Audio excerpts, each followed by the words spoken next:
Wow, hero with the sexy morning voice. I think it went something like this. Just give me 1 minute, folks. Just getting started. I don't think I'm doing it justice, but you can. Thanks, Lido. Lido, thank you. Good morning, Lido. How's it going? That's a weird voice. Yeah, let's let hero do it. Oh, how's it going, Blackjack? Good. I'm gonna talk like Batman. without laughing. I can't even do it. Jesus. Good morning. How are you today? Good morning. There you go. There's your normal Blackjack voice. Good morning. I like doing Batman. No, it's fun. There it is, right there. Nice. Hey TCT, what's up? Please, he says. Mr. Lido, good morning. Good morning. Good morning. TCT and Lido stirring up some shit on Catalyst over the weekend. We'll come back to that. Really? I look forward to that. Hey, Hodler Coalition. What's up? Hey, all. Happy to be here. Thanks for the invite. Absolumo. Happy you are here. I'm buying some ADA. I'll be with you in a Got Frog Dog in the house. Frog Dog. Yo, which one of you people are selling ADA? I don't even understand it. Hold on, I'm buying some ADA. I'll be with you in a moment. Young Ada. Young Ada. Y'all can sell me some ADA. Hit my DM. Send me all your ADA, and I promise to send you back the fair value. I want Fuffy token. That's what I want. Fuffy token. Fuffy coin. Yes. I also want to add that I have yet to receive my Bake Nation plot, just in case anybody cares. Right? You know what's funny, Hero? That whole Big Nation thing, I was planning on getting some just for the fun of it. But by the time I checked in on that to go do the registration, I missed it by 30 minutes. Damn it. I know. There's a lot of people that kind of missed it. There was a quick turnaround time on that, I guess. It was only a few days. Yeah, I didn't check the news for a day and a half, and I totally missed the window. Well, I didn't know about it until the last minute, so I wish I'd have known because I would have, tweeted out about it or something and let people know. A lot of people missed it. I literally got in the last half hour, Lido. Yeah, they've been hitting Discord with messages over and over again. What do we know about Hero and Discord, Blockjock? Exactly. And Lido I know, and Lido too. I know, same thing. Jinx, we just said that at the exact same time. Oh my gosh. Hey, Frog Dog, what's up? Morning. How's it going? I also have not. Good AM. I also have not received my Bake Nation yet, so don't feel too bad, Hero. Well, I made out okay. I mean, I got Sonic Villages. I had 2 of them, right? I got 1 small and 1 medium, so I'm okay there. And then the Underworld, I got 1 of those, which is a small plot. So I'm hoping I hit that large plot on the bake, but my luck is shit. It'll be a small plot. So if anybody got an insane amount of allowances and wants to sell me some of this shit, hit me up. I would love to buy some of this shit. What's the going rate for? Well, the Underworld's at 300 or 400, and then Sonic Village was last I saw was 8. I haven't looked today. It's probably already. Yeah, it's probably down though. I would imagine that's the initial hype. If you wait a couple of days, I would imagine the initial hype will. Oh, I'm sure. Off. Yeah. But then again, who knows? Because it's Snoop Dogg's land, so you never know. I don't know. It's uncharted territory, right? Yep. Wait for the dip, maybe. Yeah, if it's at a price point that you don't feel comfortable, wait for the dip, maybe. Not trying to cause FOMO. I'm gonna keep mine. Like, I'm not a big metaverse person, and I think everybody in here that comes here pretty much well knows that. But if there's one team now that has people behind it that I think that could probably make something happen, it's Clay's right now. So, and Worlds Within, I do also own that too. That's the only other metaverse that I own, right? So that's the two metaverses that I'm banking on right now.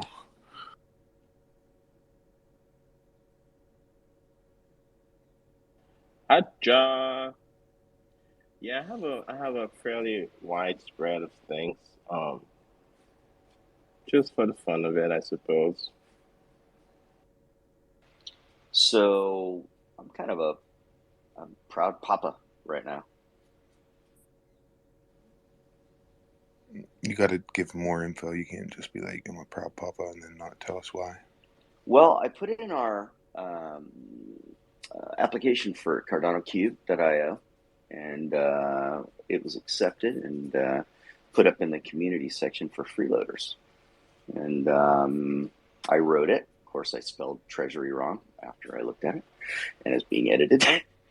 But yeah, it was kind of cool to see that because I love Cardano Cube, and I find them, for the most part, they vet things pretty well, and they're very inclusive, and a great resource, so kind of stoked for it. Congratulations. I don't know much about Cardano Cube. Never used it. So It's cool. When you click on the ecosystem, you go on there and it's just a list, but you click on ecosystem, I like it better. I think if they worked on UI UX and made it more like universe, style, where you can kind of float around and look at stuff, that would be really cool. speaking of floating around and looking at stuff, I would suggest that you float around and look at LidoNation.com. He got this really neat tool now where you can go and look at previous funds that have been funded and paid out. And I think there's going to be some very, very interesting information that TCT and Lido might want to talk about. Well, Yeah, I seem to be pissing a lot of people off. I don't. That is not my intention. You saw Patty Finder come in here. Whoa, listen. As soon as I said, listen. Information that is out there that is gathered it's information in fact. It's factual, right? So if people get pissed off of that because there's a lack of information and a lack of resources, they should fix that. Look, I agree, man. I agree. I think people don't realize why this is important, right? Like, this is our blockchain. We need certain infrastructure, right, to actually do all these projects we want to do. Like, I would easily guess that over 50% of the projects in Catalyst cannot be accomplished without a lot of simple infrastructure that hasn't been funded yet. So I think that's a huge issue. And yeah, when we see data like that, where like, over 200K has been given out to projects and they haven't returned anything yet, yeah, we obviously have some issues. What do you mean returned anything? No completed projects receive funding, in some cases the full funding amount, but yet have either forgot to share the information on the completed project or just haven't completed anything yet. Well, in my opinion, those people need to be held accountable, right? And I don't give a shit who wants to fight over it in the Cardano community, because this information needs to be put out into the strata worldverse, the Cardanoverse. It needs to be refined so that there's a proper procedure so that these projects are held accountable for money that we give them. That is our treasury. We are responsible for that treasury.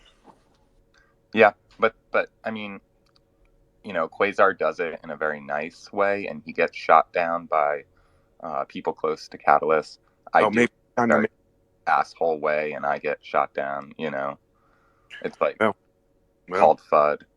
maybe it's time. Maybe it's time for other people to make noise too. I was gonna say you want me and Hero to step in because Well, you know what it is.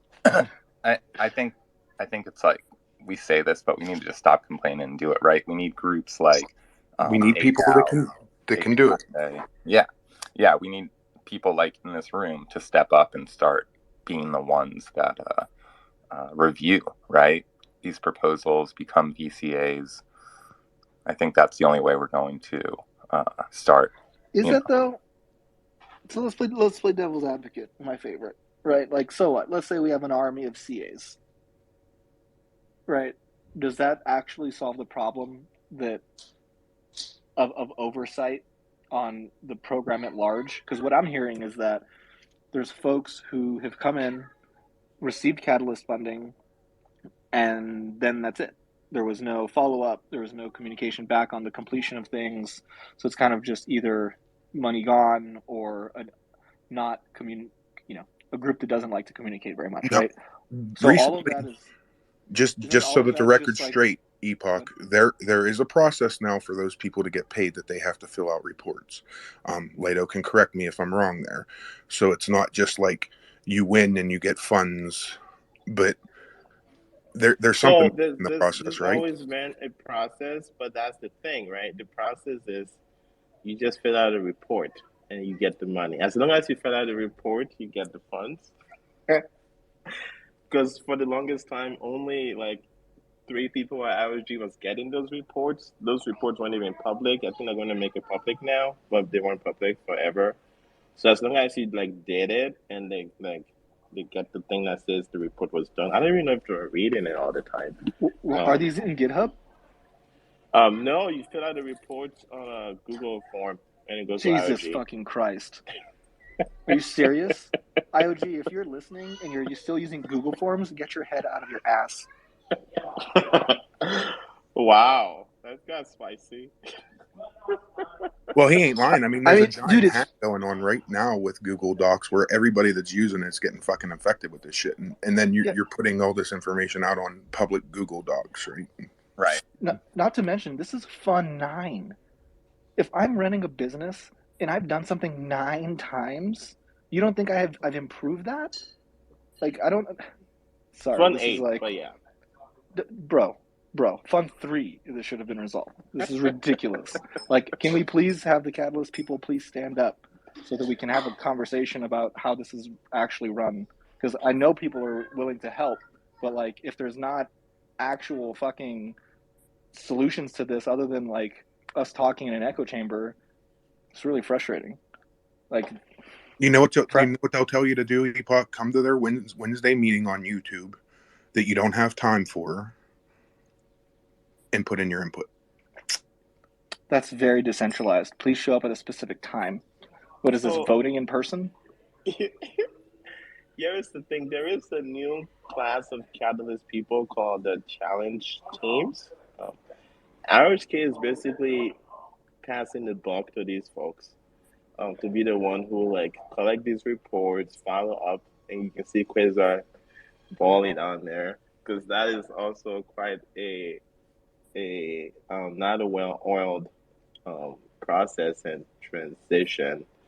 But the whole idea is if you decide to write a challenge in Catalyst and you think something should be um, um, a specific problem should be tackled by the community, the expectation is you then take responsibility to then follow up with all the people who win the funding for that challenge and like have a lot more closer So oversight. if I write a challenge and it gets put in, it becomes my responsibility to know. And if I don't really give 2 flying shits and I just want to get the money out of this challenge and I win and I don't, I mean, there's holes there too. I will say quite a few different things have been tried from fund to fund to fund to fund. The recent change that's happening in this fund, before when you won, you would get $5,000 up front, and then you would get an even amount every month of how long you said it would take to complete your project. Now they've gotten rid of the 5K upfront. Now it's all one even amount.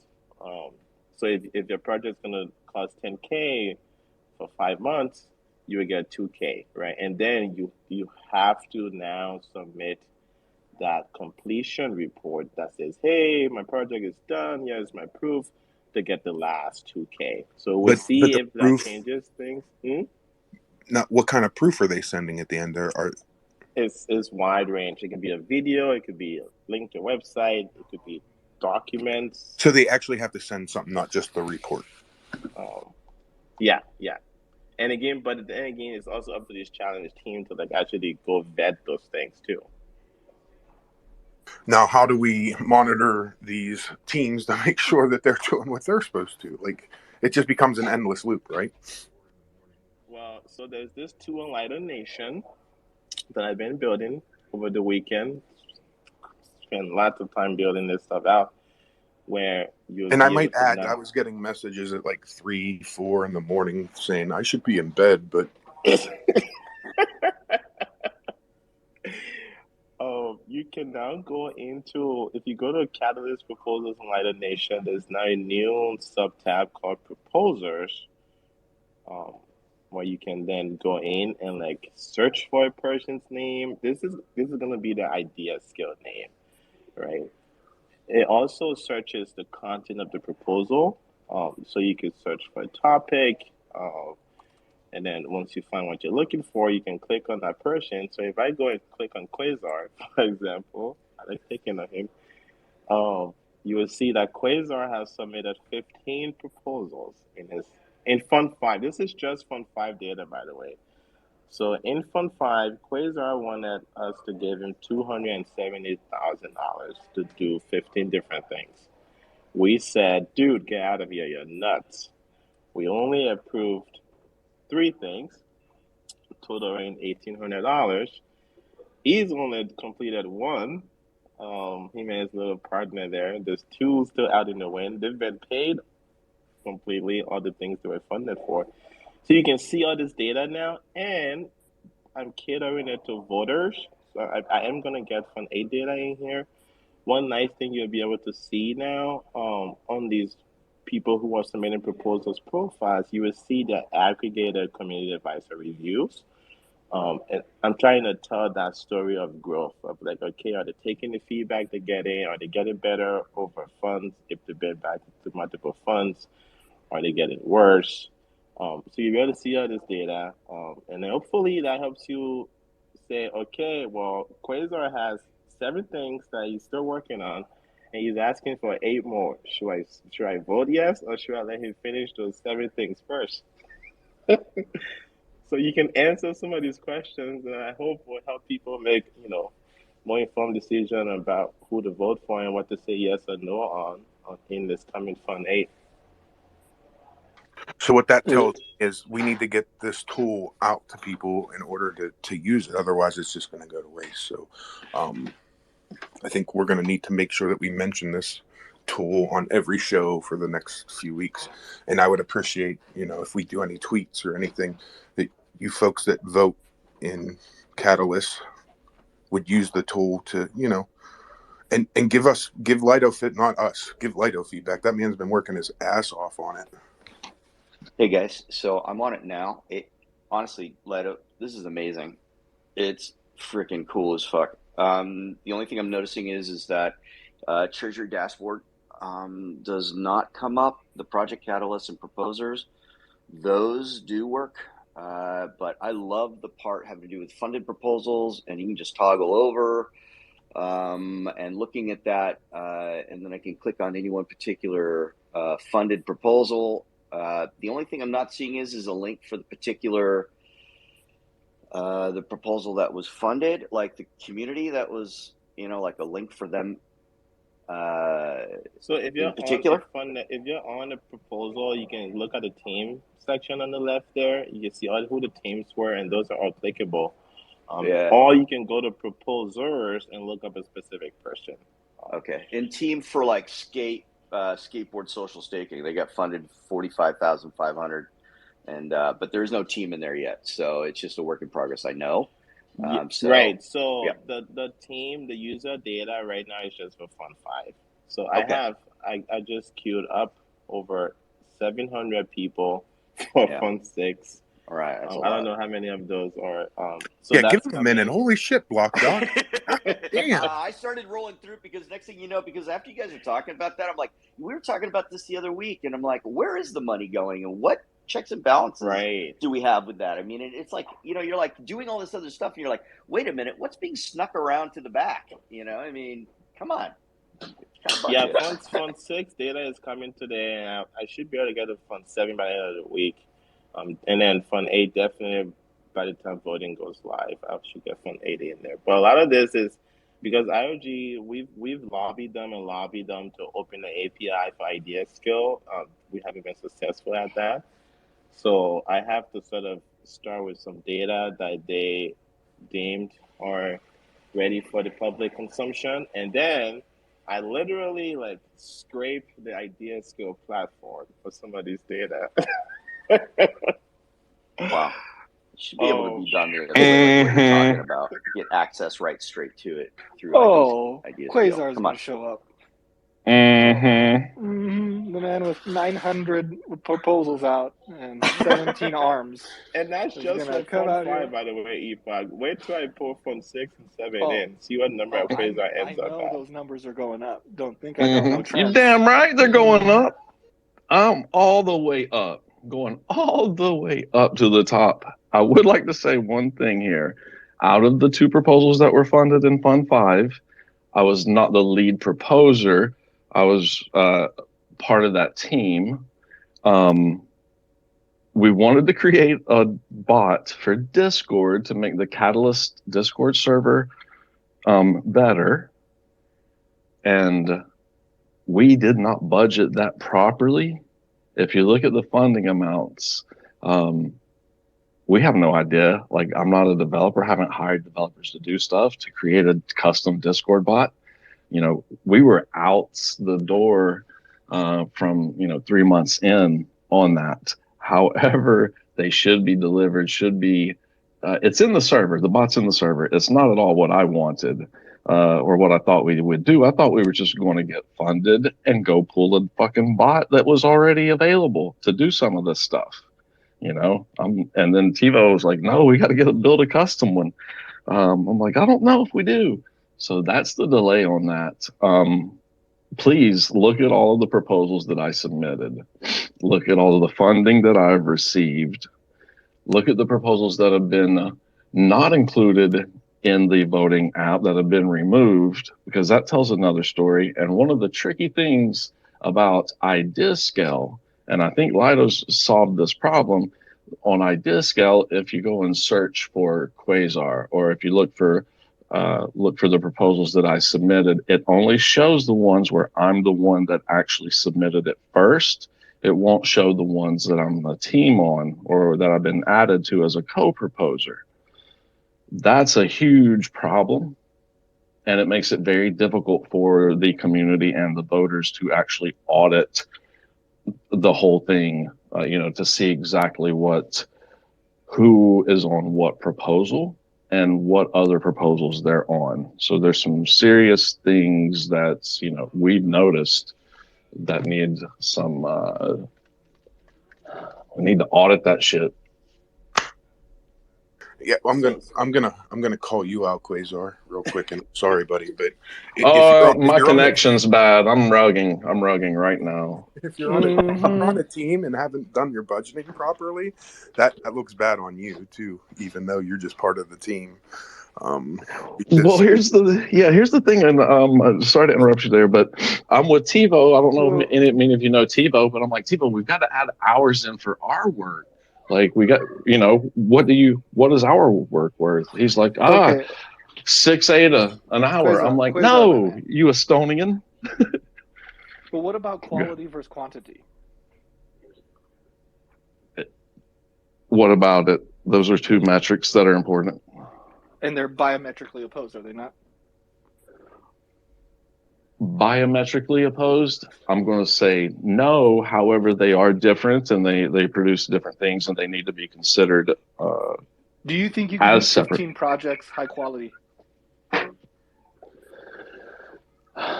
Yes. Yeah, I think I could.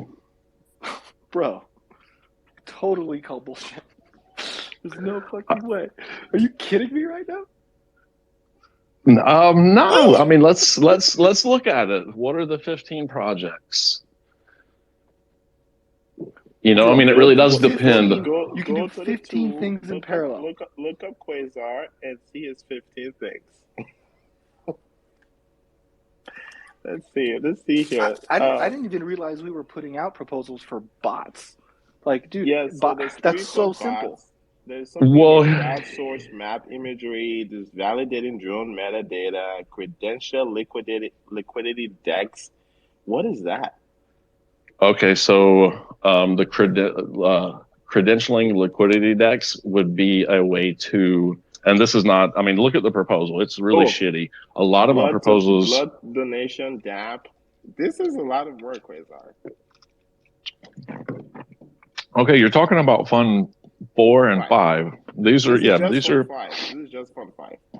Exactly. So while I am on these proposals, there are teams that were building these things. So it's not just me putting these out. These aren't just solely my ideas. These are things that other people, you know, that's. I know Quasar was grouping with a lot of people back then and trying to drag people in to do proposals. So that I can't vouch for. No, man, back then I was just trying to find a team and somebody that wanted to collaborate.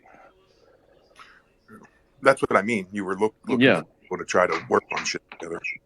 Yeah, I totally thought we were here to collaborate. You were looking for love in all the wrong places? Okay. In all of the wrong places, and Catalyst was that place at that time. It's not now because I found some love. The other motivation for having this, if you put your name on a proposal, it's going to come up, you know, and it's going to affect your reputation. Because I've been seeing a lot of that, which bothers me a little, but people will just convince other people to throw their name on things when they're not doing a significant amount of the work. So now, if throwing your name on things is going to lead to you being held accountable, I hope, hopefully, that might give people second thought on whether they should throw their name on proposal if they don't actually plan on participating and making sure the proposal gets delivered. I've had a lot of people approach me to put my name on proposals, and I've told them all the same. I don't have time. I just don't have time. Well, I'll just put you as nope, I don't have time. So you're not a name for hire? Like, I got like 50 ADA. I was thinking about asking you. You're not getting much data. Lockjaw. Quasar put up his hand to politely try to defend himself. So, Quasar. Sorry. See, there's rules. You got to go back to the rules here, people. You know, rules suck though as far as the banter goes. So when banter is in play, the rules are ambiguous. It's a little ambiguity there. Come on. Well, I only mention the rules when they benefit me. Otherwise, they're out the door. we need to finish this up because we do need to get to our first guest. So if you did have something to say. I did, and I do, but the banter thing got me a little bit. Let me come back, on this. It's okay. We'll be here all week. For 2 weeks, we're going to be talking about this stuff. And by the end, we don't have a petition to IOG to open up more of this, then we've done it wrong. Okay, so let me wrap that up if I may then. Or not wrap it up, but put a cap on it. IOG, so people in Catalyst sent a letter to IOG and said, we are going to take the power back. What do we need to do? Like, we want to be DREPs and all of this stuff and you know, pioneer decentralized governance. IOG replied back and said, oh, we're aligned. Everything's cool. But voter in Fund 7, voters typically voted on 8 out of the 894 proposals. So as we're talking about this over the next week, we need more people voting on more than 8 proposals. and this is But a serious thing. Quasar, this is super serious. I just put all my money in DeFi. How am I going to vote? Well, man, like, shit. Can somebody let Epoch give him 500 ADA? Here's I the I other could lend thing. you. I could lend you five. I could lend you five. Well, he's already missed the registration Yeah. anyway. Well, see, here's a problem with that, right? I mean, let's. Fuck. We need to move on. I'm going to let TCT go. We're going to come back to this because it's important. 500 ADA is a lot of ADA at $1 an ADA. Like, not everybody has 500 ADA. You want to increase your look at the stats of who holds what, right? There's a lot more people that hold under 500 ADA than there is that hold over 500 ADA, I would bet. Yeah, and I don't remember exactly. I read that letter too, and yeah, it kind of sounded like, yeah, those are all great ideas, but you can't do them. We will outline it for you and make sure it gets done our way. But yeah, it would be powerful, right? Not even just D-reps, right? Having individual D-reps to delegate to would be great. What would be even greater is having interested or expert communities or DAOs to actually delegate to, right? So what if, Ada Cafe, you were able to delegate to them for, a specific challenge, right? Like growing the Cardano community, social media presence, stuff like that. I don't know. It just seems like there's all these great ideas, right? A lot of us see clear ways to start incrementally, advancing this process. But yeah, it's coming together. The collaboration is a hard part. I mean, you should have seen jaws drop when, like, down in Miami, everybody's talking about how they're running out of funding. How did ADAO develop the multi-sig? Like, how does this work? And when we say it's just through contributions, right, and bounties, the shock is just like clearly visible. So I think collaboration, it's hard for a lot of people to see. Catalyst sort of makes for a very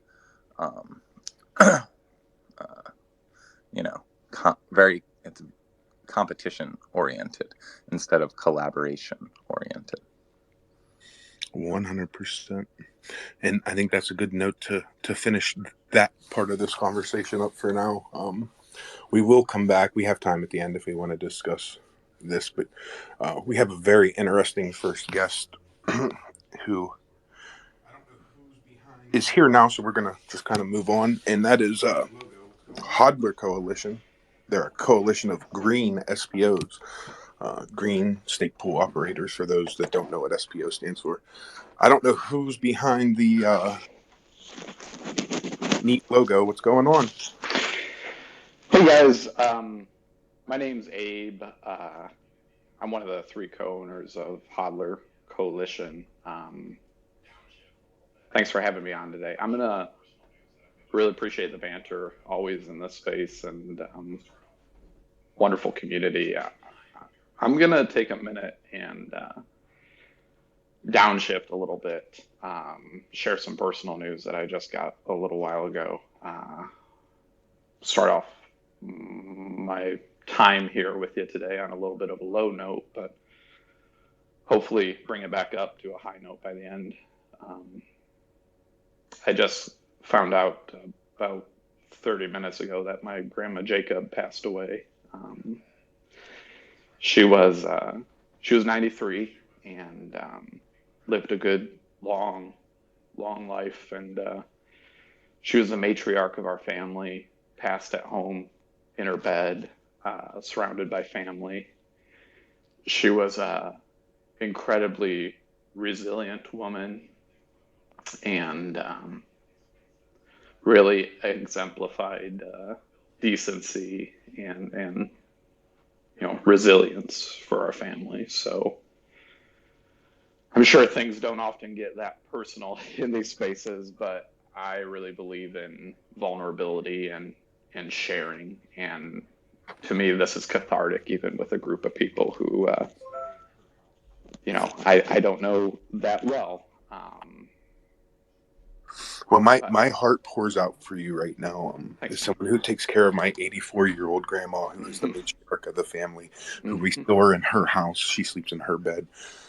I understand what her attitude was, and I'm sure she lived an amazing life. And Yep. by the sounds of it, so far, what I know, her grandson's in the Cardano, so she raised somebody who's smart.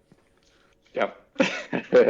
Three of us actually. I operate a hodler coalition with my siblings, Lauren and Ben, and yeah, we have a beautiful family, and she passed peacefully and with dignity, and I think it's about what any of us could expect or hope for, I should say, when we're on our deathbed. Hospital environment is not a very peaceful way to go. I work as a medical professional in my day job, but yeah, I appreciate that, hero. So uh, on to the business at hand, resilience, right? Like I said, my name's Abe. I operate Hodler Coalition with my brother Ben and my sister Lauren. We're here in the United States.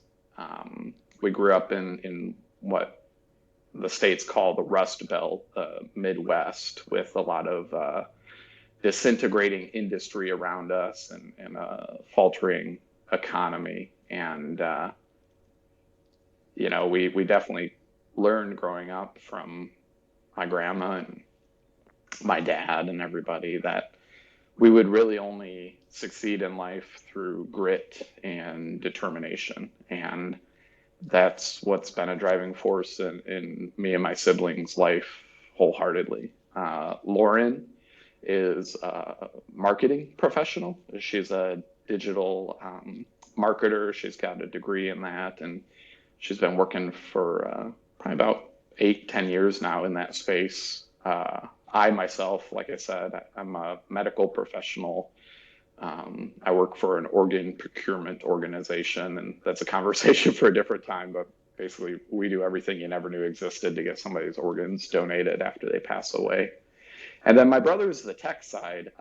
He has a background in avionics mechanics, but went back to school a number of years ago for computer science, mostly inspired by the bleeding edge technology that blockchain is. He knew he wanted to pursue a new path and open up new opportunities for himself.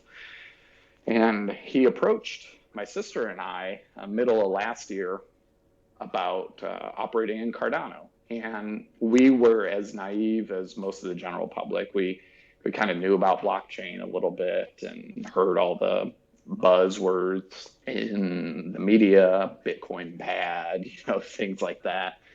And Ben, the tech mind among us, he had been involved with Bitcoin a little bit very, very early on, just kind of toying around with it. And then other things came up in life, and he kind of lost interest and moved on, unfortunately, for his own bag.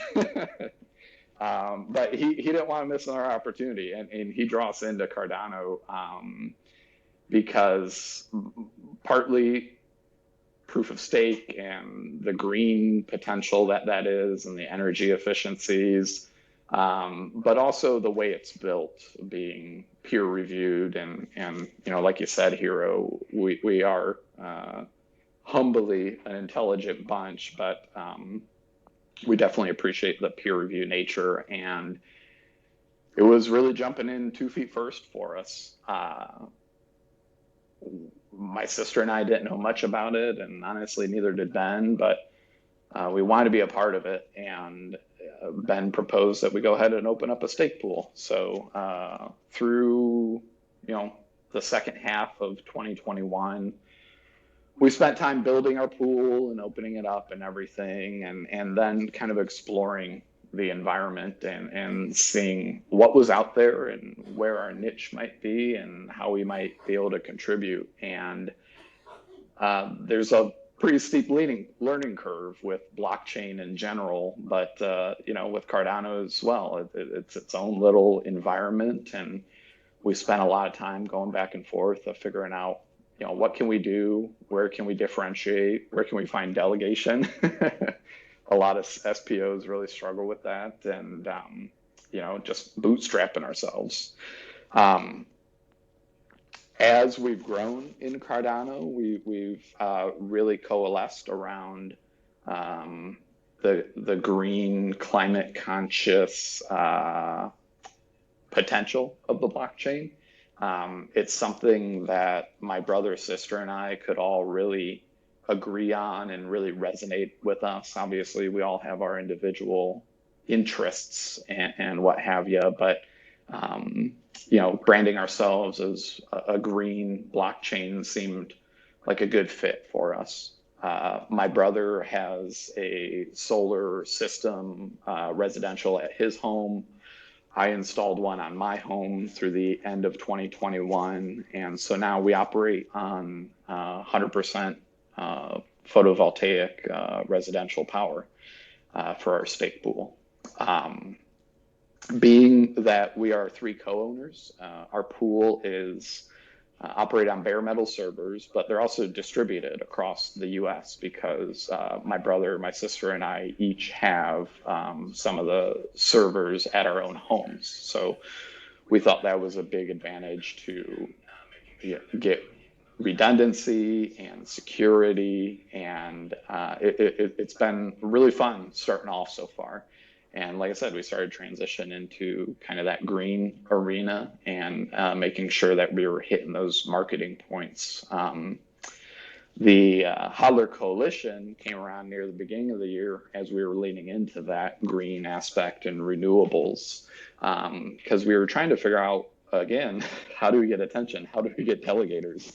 It's eternally the struggle of an SPO. And we had come across a group called The Alliance, just The Alliance, ALLI. And what they had done was they had grouped together about 10 SPOs, and they had set up a system where they were sharing their fixed fee rewards among the pool operators. So they were pooling their resources. They were basically a pool of pools. And we had inquired with them if we could join. They were all filled up. They weren't accepting any new pools. And so, as is often the case in the space, we said, fuck it, we'll do it ourselves. And, we spent about 6 to 8 weeks building out the branding for that and figuring out what the parameters might be. Obviously, Hero, I appreciate you pointing out our profile there on Twitter. We're a pool of green pools. So we want our member pools to be operating on 100% renewables. It doesn't necessarily have to be solar, but that's kind of our underlying baseline.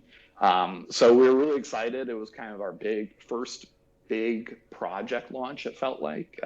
Really scary, really intimidating, not sure how it would land, but we knew that it would kind of be a grueling task to get that attention and get some people to join.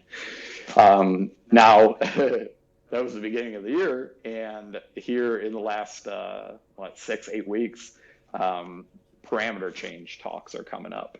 And now we're questioning, what does this mean for the coalition? We don't know. What does it mean for pools? None of us really know yet. So as the parameter change discussion evolves and that comes out, we're going to do what we all do, I'm sure, on this call, and stay agile, adjust to the environment, and try to put out a good brand, a good product, and contribute to the ecosystem.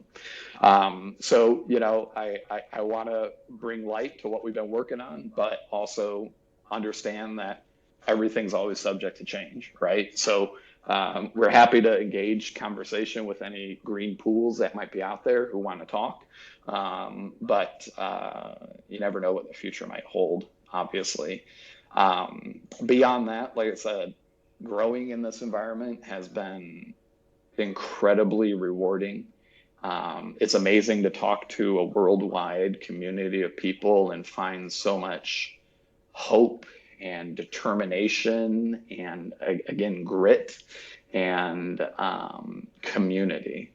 As we've learned more and more about Cardano, to me, it's about the community. and these spaces that you guys hold, and Ada Cafe, and all the other groups I've interacted with, it's very stimulating and very inspiring. And I'm just so thankful that my brother Ben brought Lauren and I into this space, because I think when we step back for a second and think beyond the weekly banter and the issues that come up day to day in the space, um, we're all trying to make a difference in the world, it feels like, whatever that means to us.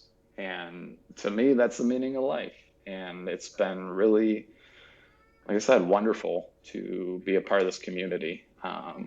Personally, I've been working with Cardano for Climate for the past couple of weeks. We're on the passive member list of Cardano, Carbon Neutral Cardano, CNC. They host a bi-weekly Twitter space, C4C. They have a Twitter space here on Thursday, and then a Plastic and Cardano event on Zoom on the 21st, if you want to check either one of those out. But yeah, we're just looking for ways to contribute and be a part of this awesome community. My brother Ben and I, we have Catalyst proposal in right now, trying to build out a renewably powered wallet forking off of NAMI. But that's our first swing at Catalyst. It's been really, as you guys said, interesting, I guess would be the nice way to put it. But even that is an interesting place to be involved. And despite any warts that might be on the process right now, there's always a lot of potential there. So we got a micro funding project, only asking for less than $4,000, but that's to kind of kick off this renewably back-ended wallet. And like I said, happy to be here.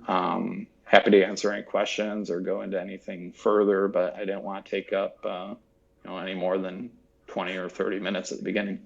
I'm going to ask you a question, and you don't have to kind of answer if you don't want to, but what do you find the age range of people who are interested in like green energy SPOs? Like, is it younger folks or is it older folks or is it a mix? It's a mix in the communities that I've found. I think it does skew a little bit older from what I've seen. And I am not sure why that might be exactly. I think younger folks, they have a lot more broad interests, where perhaps older Cardano members, they might be a little bit more fixed in their interests and mindsets and what's the top priority for them. So maybe they coalesce around that a little bit. But that's a really good question. I'll put it back to you, Hero. What do you perceive as the mix? Yeah, I'll be 42 this year, so I consider myself a little older, right? And I find that in my circle of friends, that in my age range, no one gives two shits. But as you get a little younger than my age range, right, in their 30s, you start to get that conversation. And I think a lot of narrative has changed between where my generation was compared to the generation behind us. And I'm just talking a few years. I'm not talking like people that are 30. I'm talking people that are 34, 35, 36. I'm 35 personally. And, when we were going into that, my brother's a couple years older than me. My sister's a couple years younger than me. Yeah, I think that really reflects what you're proposing there, is that it really does resonate with me and my siblings all being in our 30s. And it's something that we felt very passionate about. And we felt like that was a solid ground for us to step out in publicly in the Cardano land, because it's intimidating. There's so much going on out here. It's like, where do you start? But you just got to start somewhere. But like I said, in the C4C group and the CNC group, a lot of the leaders in those entities are on the older side. But, there are elders, and I'm really thankful for the spaces that they've created. But yeah, I think from a pure marketing perspective, that was kind of our hope and aspiration, is that this might be a little bit more of long-term strategy than a short-term drop or something like that, right? Yeah, and I think that's, I mean, if you're talking renewable energies, that's the way you have to go about it, right? Yeah. Long term, because that's what renewable energies is Mhm. looking at the long term. And I'm somebody who's, older. I do give a shit about what I leave behind, right? So We I got think, to. being involved with Cardano and somebody who donated buying trees when that was available, it's important. Unfortunately, I live in the mountains and don't get the sun all the time, so solar's hard. But I'm looking into actually getting geothermal heat put in Dude, my house. no So, doubt. it's something that interests me. Definitely, climate change and also just green energy and what it can do and how it can revolutionize things.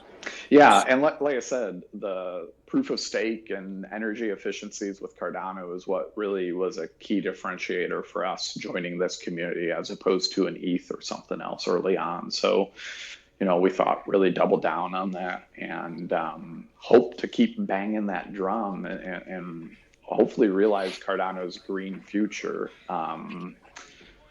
together. So I have a question for you, Sir Yeah. Hodler. So what happens when a new blockchain comes on board that is more energy efficient than Cardano by orders of magnitude? Are you going to switch because that is the greenest method, Yeah, or is the no. green angle the angle that you have in this community? Well, no, I don't think that we would switch, and it doesn't really have to do at that point for me, the energy efficiencies or the green angle. That to me, that's a part of our story. It's a key component, but it's probably not all that we are.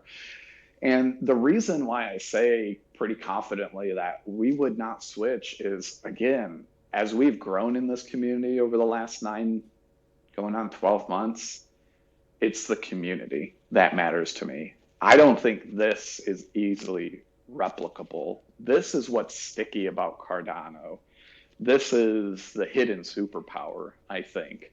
It's such a, despite what you might see on your daily Twitter feed, I do find it to be an incredibly positive, supportive, hopeful place. And to me, that's what's going to keep me here in Cardano and hodling for the long term. So what would you say then is your company's mission or mantra? Yeah. We're pretty early on, I feel like, despite how fast blockchain goes. But we're actually right now entering into a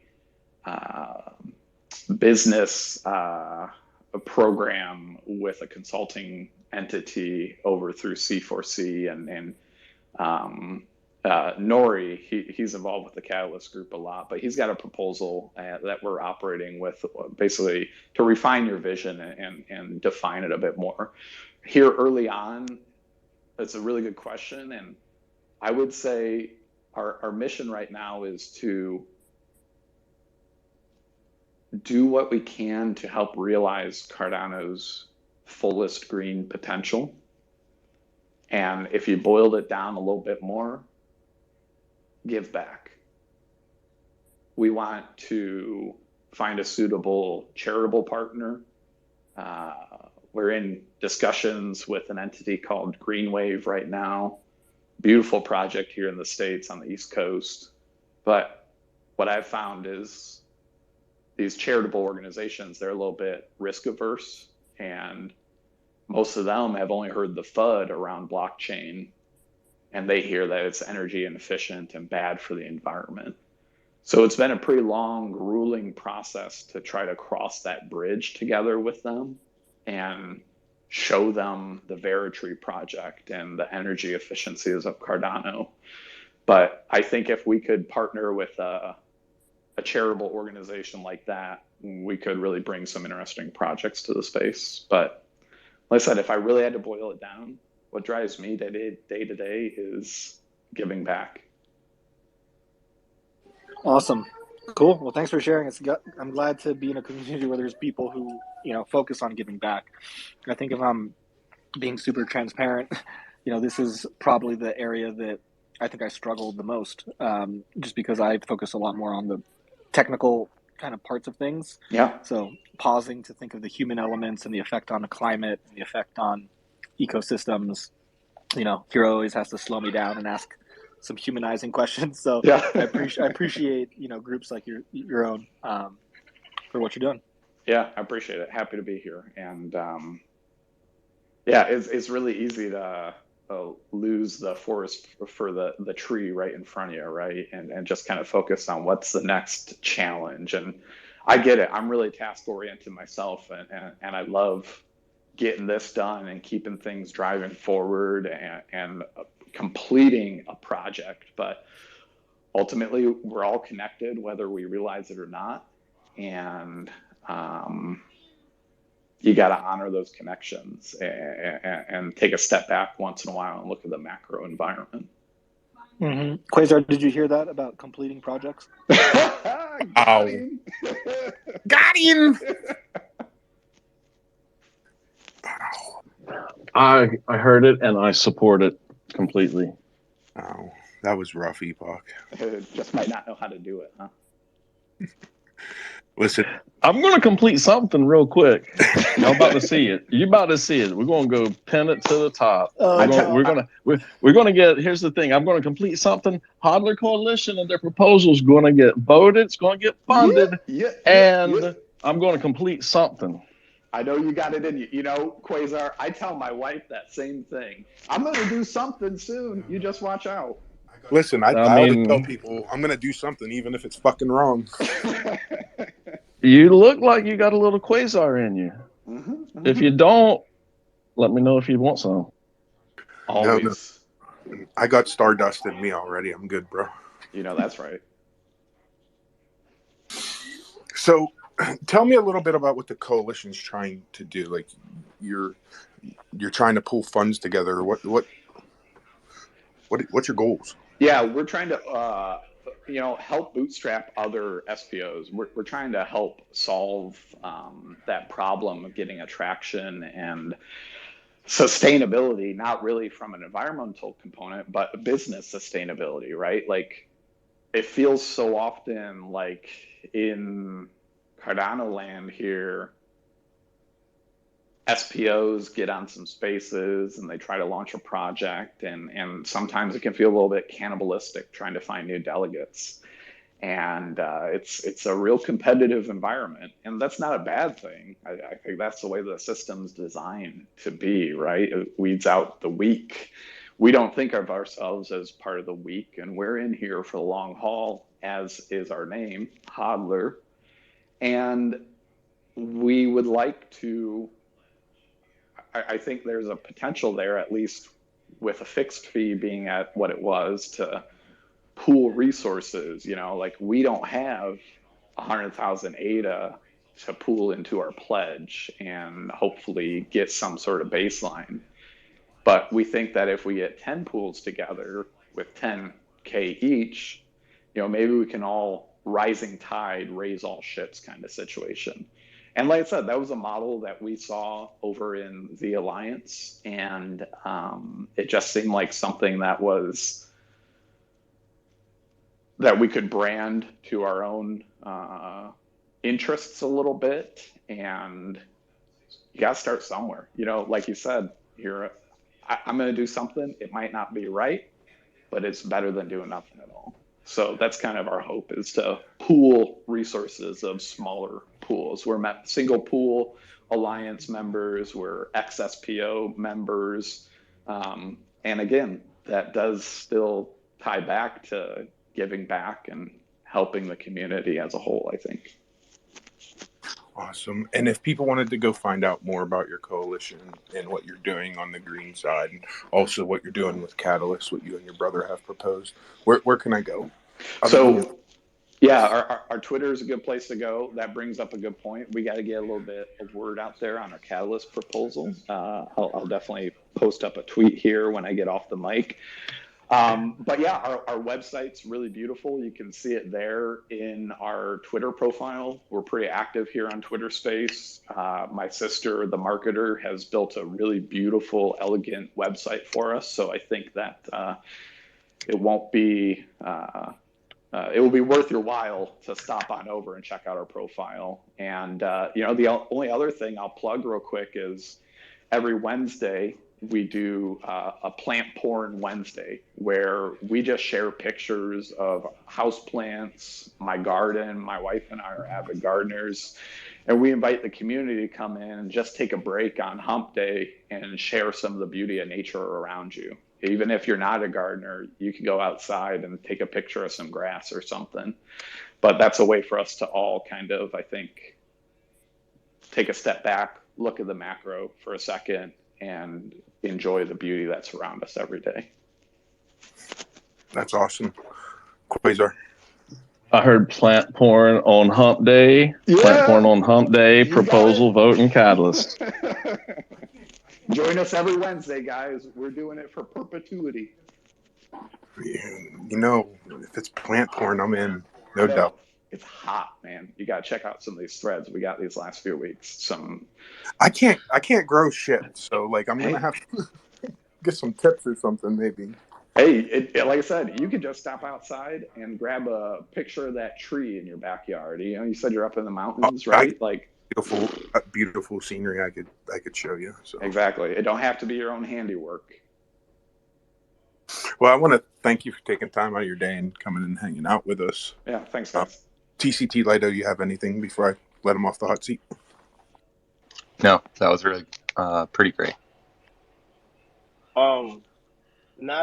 Not really. I just pinned an article to the top that might be a good resource for talking about the granary efforts in Cardano. And cool. Actually, I will add you guys to that list for your nonprofit.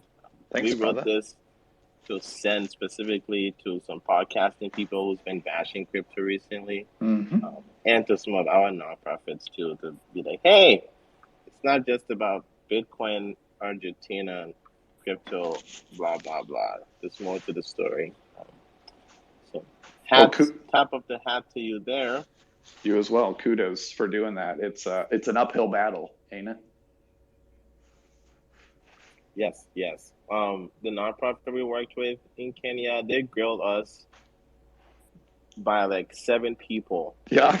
with 3 different meetings before they were agreed to work with us. Man, I would love to just get that opportunity. I'm like, at this point, we've been talking to these guys for like 8 months. They got their own big project they're launching, but yeah, get me in a room. Let me just talk to you guys, please, instead of one of you at a time. Please grill me.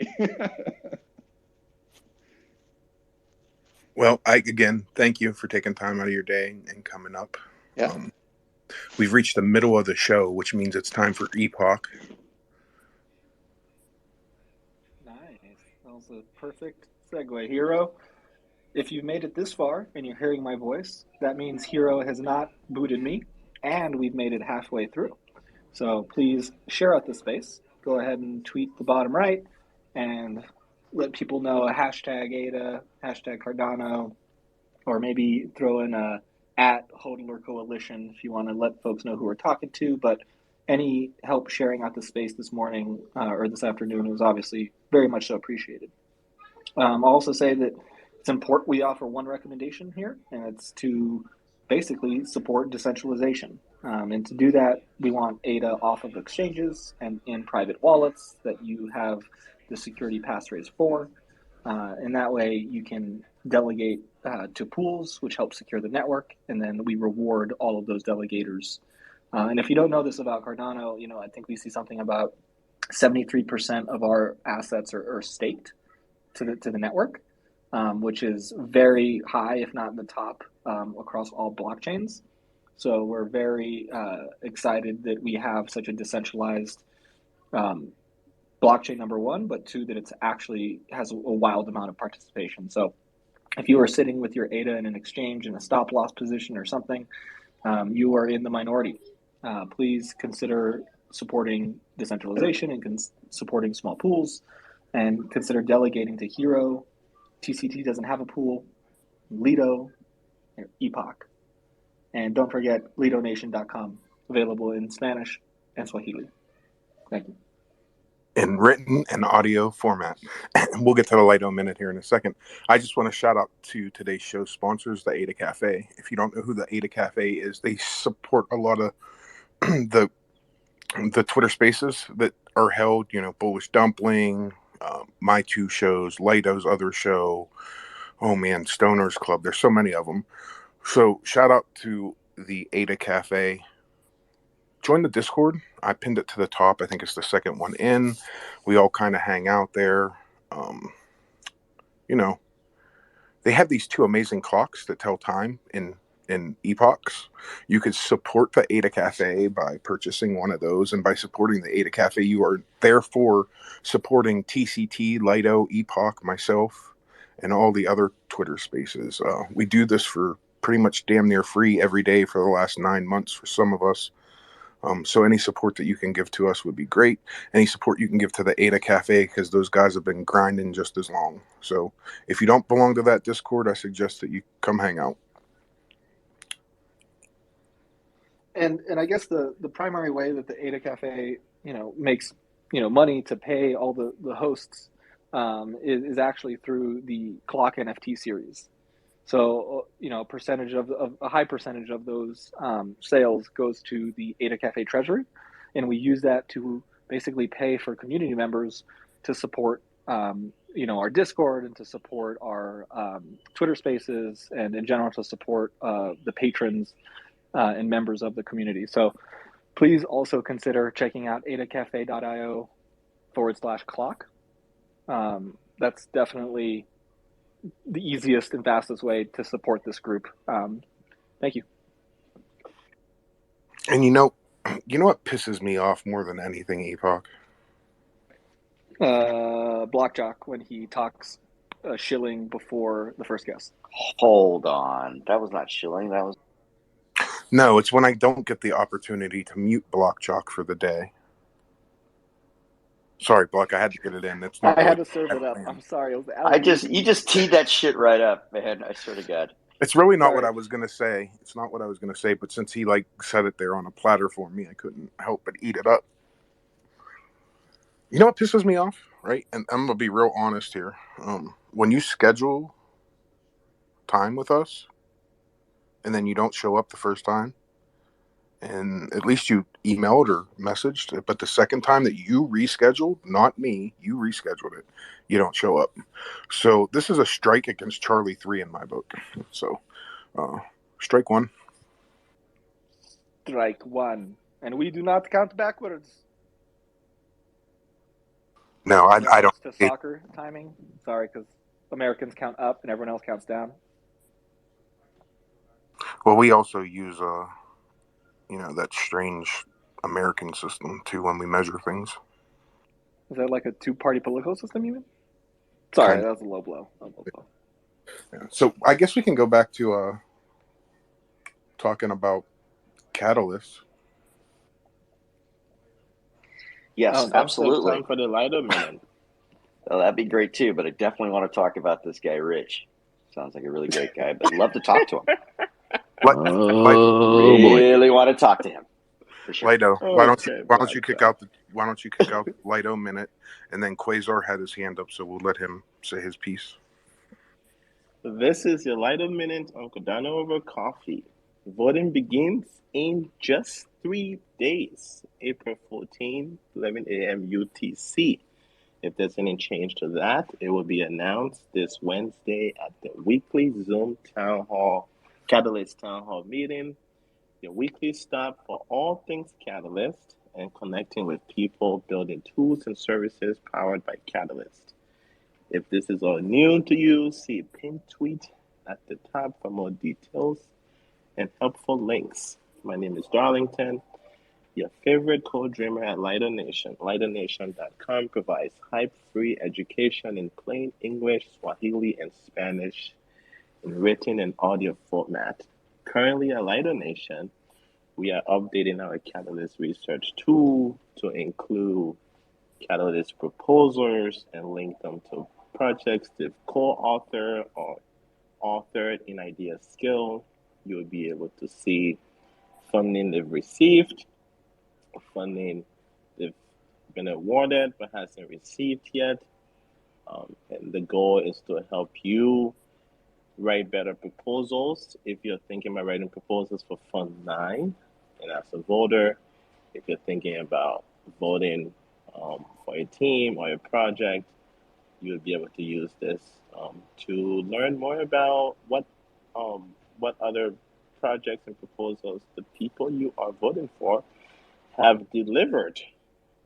The goal there is to create some kind of confidence index as a voter. Um, and that's your Lido Minute.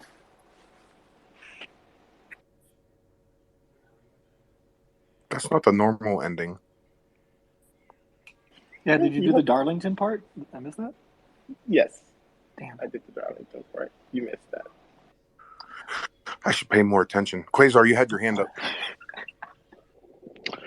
Yeah, thank you. I like what you did with Blockjock there. That was great about not muting them. I had actually unmuted myself and was about to say something, and then you muted everybody or anything. And I took it quite personal, but I'm glad people are doing that to Blockjock. It's important. Oh, Quasar. Thanks, Ben. Every day here. Every day. Well, look, we're all learning. Like, I didn't realize it was a thing, so that's fantastic. I put together. Go ahead. Goat.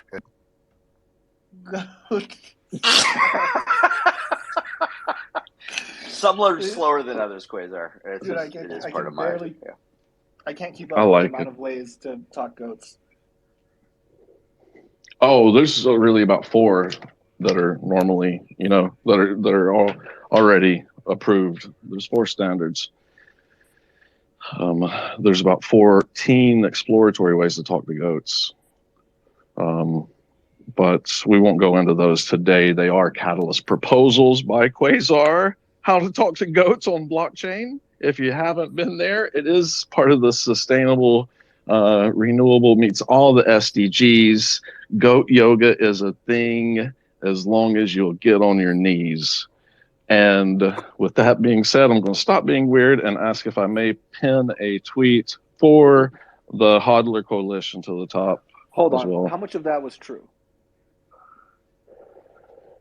About the goats and the and all of that. How much of that was true? Because you might have a Catalyst proposal about goat yoga. If you have 20, 30, I mean, it's possible that one of them is actually about goat yoga. So I'm not sure if you're being silly or it's a real proposal. I have goats. I do yoga.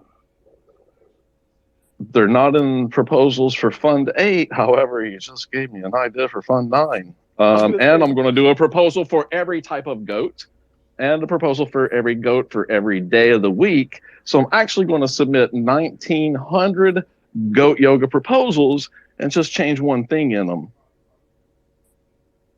Because that's kind of how it works. Yeah. I don't, just like, yeah, I don't think you could pull it off. It's too many. You see my goats. Anyhow, I'm done talking about goats. Did you have something that you seriously wanted to pin up top? Yeah, I do, and it is actually part of a proposal, but it's for Hodler Coalition. It's their proposal with some more details. I don't think you can always post that, Quasar. We'll give we reserve the right to give you a hard time because you're a friend, but definitely feel comfortable posting stuff to the top. Yeah, I think I might have already beat you to it, Quasar, but shit, I will not turn down free marketing. Please do. Yeah, I'm just going to say my post, I'm trying to say my milkshake brings all the voters to the yard. My post is better than yours, but I don't know how to do that. We're not worthy. Yeah, there it is. We're not worthy. Wow. So anyhow, we're going to get off the Quasar subject for a minute. Who's this person that Blockjock was screaming at earlier he wanted to talk to? Oh, I've got him up here right now. His name is Rich Kopcho. And I've got another little tweet I'll be posting up here in a hot second, having to do with apparently he's following the Jamie Dimon, or not Jamie Dimon, but how Dimon Damon, I'm sorry. Damon went from selling T-shirts on the street to running a $350 million company. So I'm guessing the Fund 5 impetus was to start selling T-shirts and then become a $350 million company in ADA, or in Cardano. So I'm just guessing. If I can just jump in there too. Can you give me some context, please? Yeah, I'll fill in the context and also add what's missing from, when you go to the tool and you click on a person, it shows you on the top, it shows you how much money they've requested, how much they've been awarded, and how much they've been paid out. Um, those numbers that's being added up is from any proposal they've been part of the proposing team. So in Idea Skill, they put that name there as a co-author. So if you co-author yourself for a proposal, those numbers get attributed to you in this tool. I think what would be good would be to to to to add a thing on here that tells you whether they were the primary or not the primary. Because the primary author is the one who actually receives the fund and is responsible for distributing them. So Rich is the Idea Skill profile that's been part of 6 proposals. One of them, he was the only author for 43,000, and that proposal was free money in direct marketing. And then he was co-authors for 500 proposal with the NFT DAO group. And so NFT DAO group, which a lot of the proposals varies between 3 people and 5 people that have done that co-author it, and Rich combined is what gives you that 240K requested, 210 awarded, and 161 that's been paid out. In the report that we have to submit if you win a proposal, you kind of submit them every month and you get the payments, and then at the end you're supposed to submit a completion report, and then it gets marked as completed. That report hasn't been submitted for any of these proposals. These 5 proposals, that's one, including Rich proposal that when he or she or it received 43K to do the free money in direct marketing thing. That's the full story. Perfect name for it, free money, direct marketing. Because he literally got free money. He got 8 kudos total in Fund 5. And there was a comment down at the bottom, which is hilarious. Where is it here? One guy says, overqualified. I think the title is misleading, though. How's startup events for Catalyst? And he goes, I like that. I'll see if I can change it. Smiley face. I'm like, you got $43,827 to do 3 separate events to promote Catalyst awareness during the coronavirus time, where he was actually asked, if it was going well, and he goes, well, Rona is getting in the way, in essence. I'm paraphrasing here. And what the heck? Are you kidding me with this? So I guess I owe everyone an apology. This won't happen often, so savor the moment, I guess. Yo, this shit's recorded. So shit. we got it. You guess they were going to get it in repeat.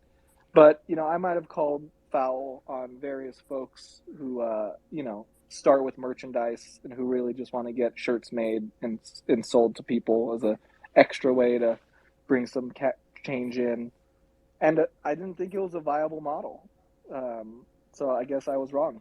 Turns out you can go from selling T-shirts to being funded by Catalyst. So I guess I take it back. Ouch. Yeah, I think Rich is looking for a spot on Shark Tank, maybe with Damon, sit next to Damon. That'd be great. You might have got that. And then we asked him how he got there, and you're like, well, that Fund 5 Catalyst proposal. I got funded, it started me off, man. Got all that money for those T-shirts, and boom, I'm here now. Crypto King, you've had your hand up, sir. Hey there, guys. I just heard about that particular issue, which is why I came to the space to ask about it. In terms of how you're talking about it, very on trend. I wanted to know, is there a way we could potentially ask for some kind of verification that the works happened in excess of the proposal? Can we make it so that at least a certain proportion of their code for coding projects has to be open source that we could verify actually exists? Or for hardware, uh, we can have them use something in the cloud that we can verify they're actually using attractor metrics independent of their voluntary uh, analysis.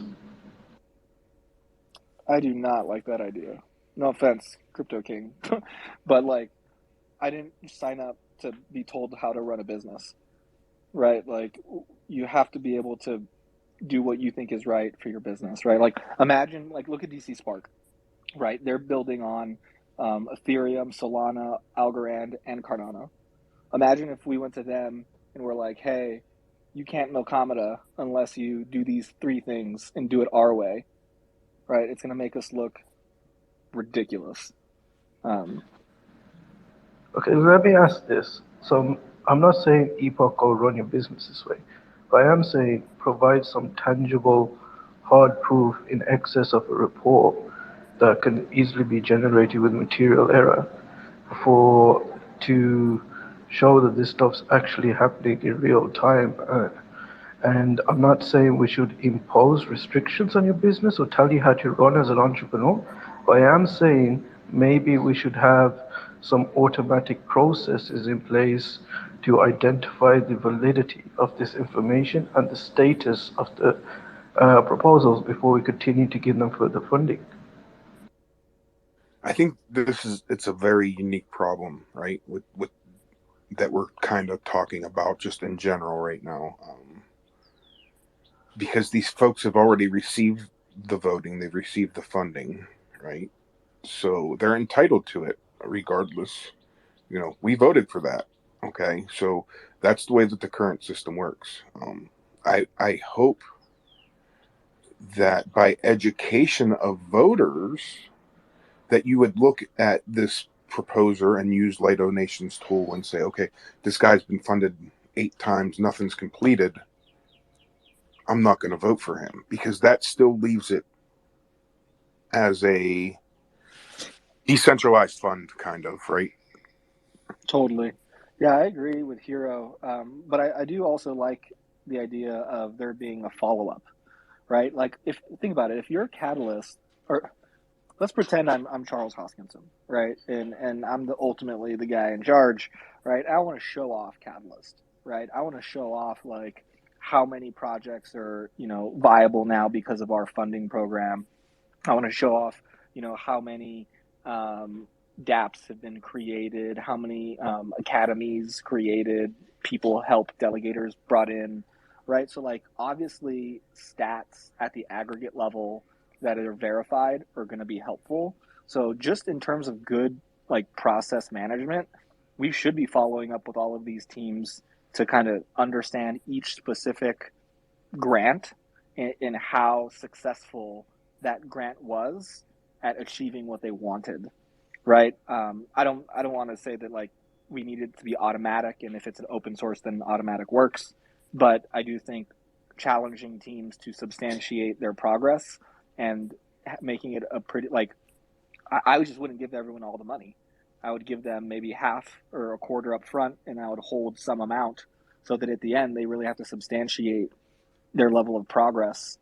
You're still going to have bills at the end of the project anyway. It's not like the money's not going to be valuable then.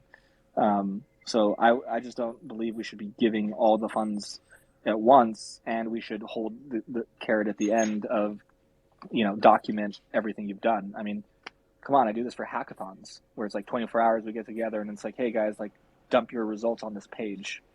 So like this isn't a complicated thing we're asking for. It's just a more elaborate process than IOG thought of. Right before we go to the hands, I'll just interject some contextual information. So now, as of Fund 8, which is a new thing, as of Fund 8, if you say a project is going to take 9 months, the money gets divided 9 times. And the last payment is not going to be made until you submit that completion report. So it's still possible to get 90% of the fund and like not do anything, but you're not going to get all of it. Um, and then the other thing that's been added, and I think this is the direction that ROG wants to take, is this whole challenge team business, so that the community is the one who are like trying to encourage these people who are following up, who are emailing people. And by the way, being a challenge team leader is a compensated role in Catalyst, so it's not like free labor. I don't know if it's, I forgot how lucrative it is, but it is compensated for following up with these people and then helping them get to completion, or like helping the community know if they're stuck, if they need to pivot and things like that, right?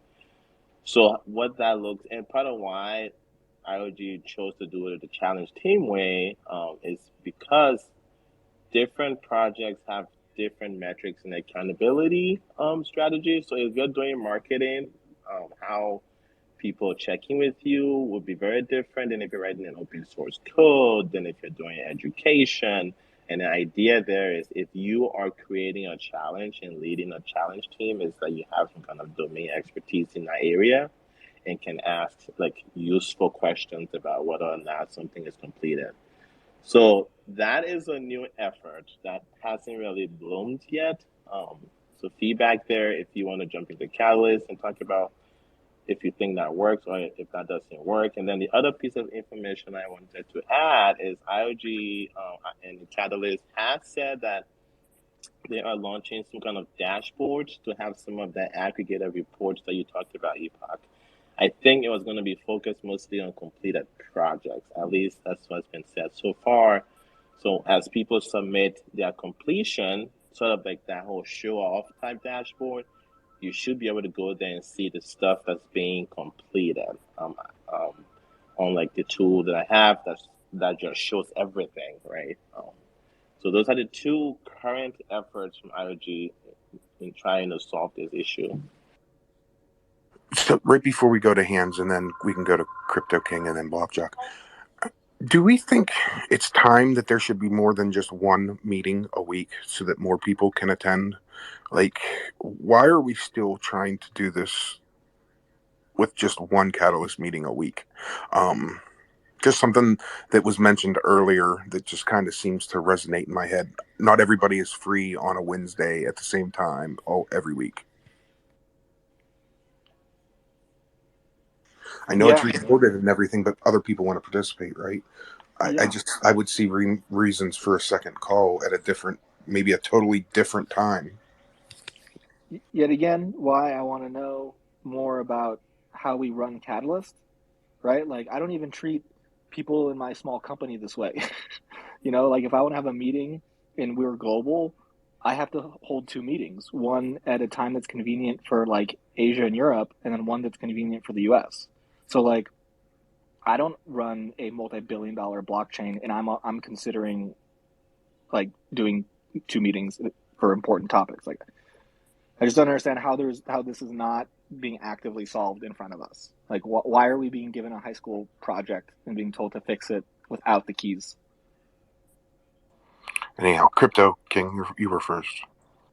Yep, I want to just get us all on the same page here. So, give me a second. I'm in kind of a noisy environment. Apologies. Uh, I don't think we should do anything retroactively for the current set because we've agreed as a community to uphold certain things. And if they weren't right, that was our fault, and we have to collectively take responsibility for that. But prospectively, going forward, we should learn from these shortcomings of the current system. And I believe that we should act in a manner that allows, entrepreneurs like Epoch and everybody else, or just normal community members, to submit their proposals and make good contributions to the chain in a way where they have complete control over that, but we have autonomous, decentralized verification of their efforts. And I think it might be easier to do this in tech than it would be for some kind of t-shirt project, because you might be able to stipulate that we could give you funding for certain things under these conditions. And if you meet those conditions, not only can we give you funding piece by piece, so as you meet certain benchmarks, we can also verify the completion of those benchmarks in a method that does not require you to submit any new uh, written work, as we can get it directly. For example, if somebody needed to test out something and they needed for stake pools and they didn't have the hardware to run a stake pool, we could just say, okay, stipulation, do it on AWS or a different cloud provider. We'll provide the costs from Catalyst to the AWS, but we'll get automatic output from AWS to verify what's actually happening. Does that make sense? Makes sense to me overall, right? Like I think giving people the tools, different paths. I think the problem is that they don't necessarily have the skills to do that thing, right? That's So like where you can say go AWS, but like if they don't have the skill set, then it gets very difficult, right? That's why Catalyst is cool, is because it allows you to like make a team and like find those people who you can offload that stuff to. But one thing I want to interject real quick for everyone is like, please do research on this topic outside of Cardano. Sometimes we can be very echo chambery and like you know, show of hands for who's looked at the Solana Foundation grants. Anyone? No hands? Just me? Two hands? Hold on, give it. Or There's like a 10-second delay, so give it a little time, but probably not many. I don't think. right. So My I hand just is raised for something else, so I'm pulling it down. appreciate that, Quasar. And I think it's important, right? Like if we're going to sit here and argue, or not argue, but discuss the best ways of executing a Catalyst like project, we can't pretend like we're first. We can't pretend like we're creating the wheel from scratch and there's no other wheels on the planet, right? Like go look at the Tesla's Foundation. Look at what they're doing. Look at their requirements to get funded. Look at their follow-ups. Look at the Solana Foundation. Look what Ethereum is doing. Like this is not, we're not unique to have a funding mechanism. The question is, what is unique about us when you compare us to the other funding groups out there? So maybe we can learn from them, bring ideas here, or we can be less critical about certain things that no one else really cared about. So I just would like everyone to do your own research on this topic so that, you know, we're not kind of trying to recreate the wheel here.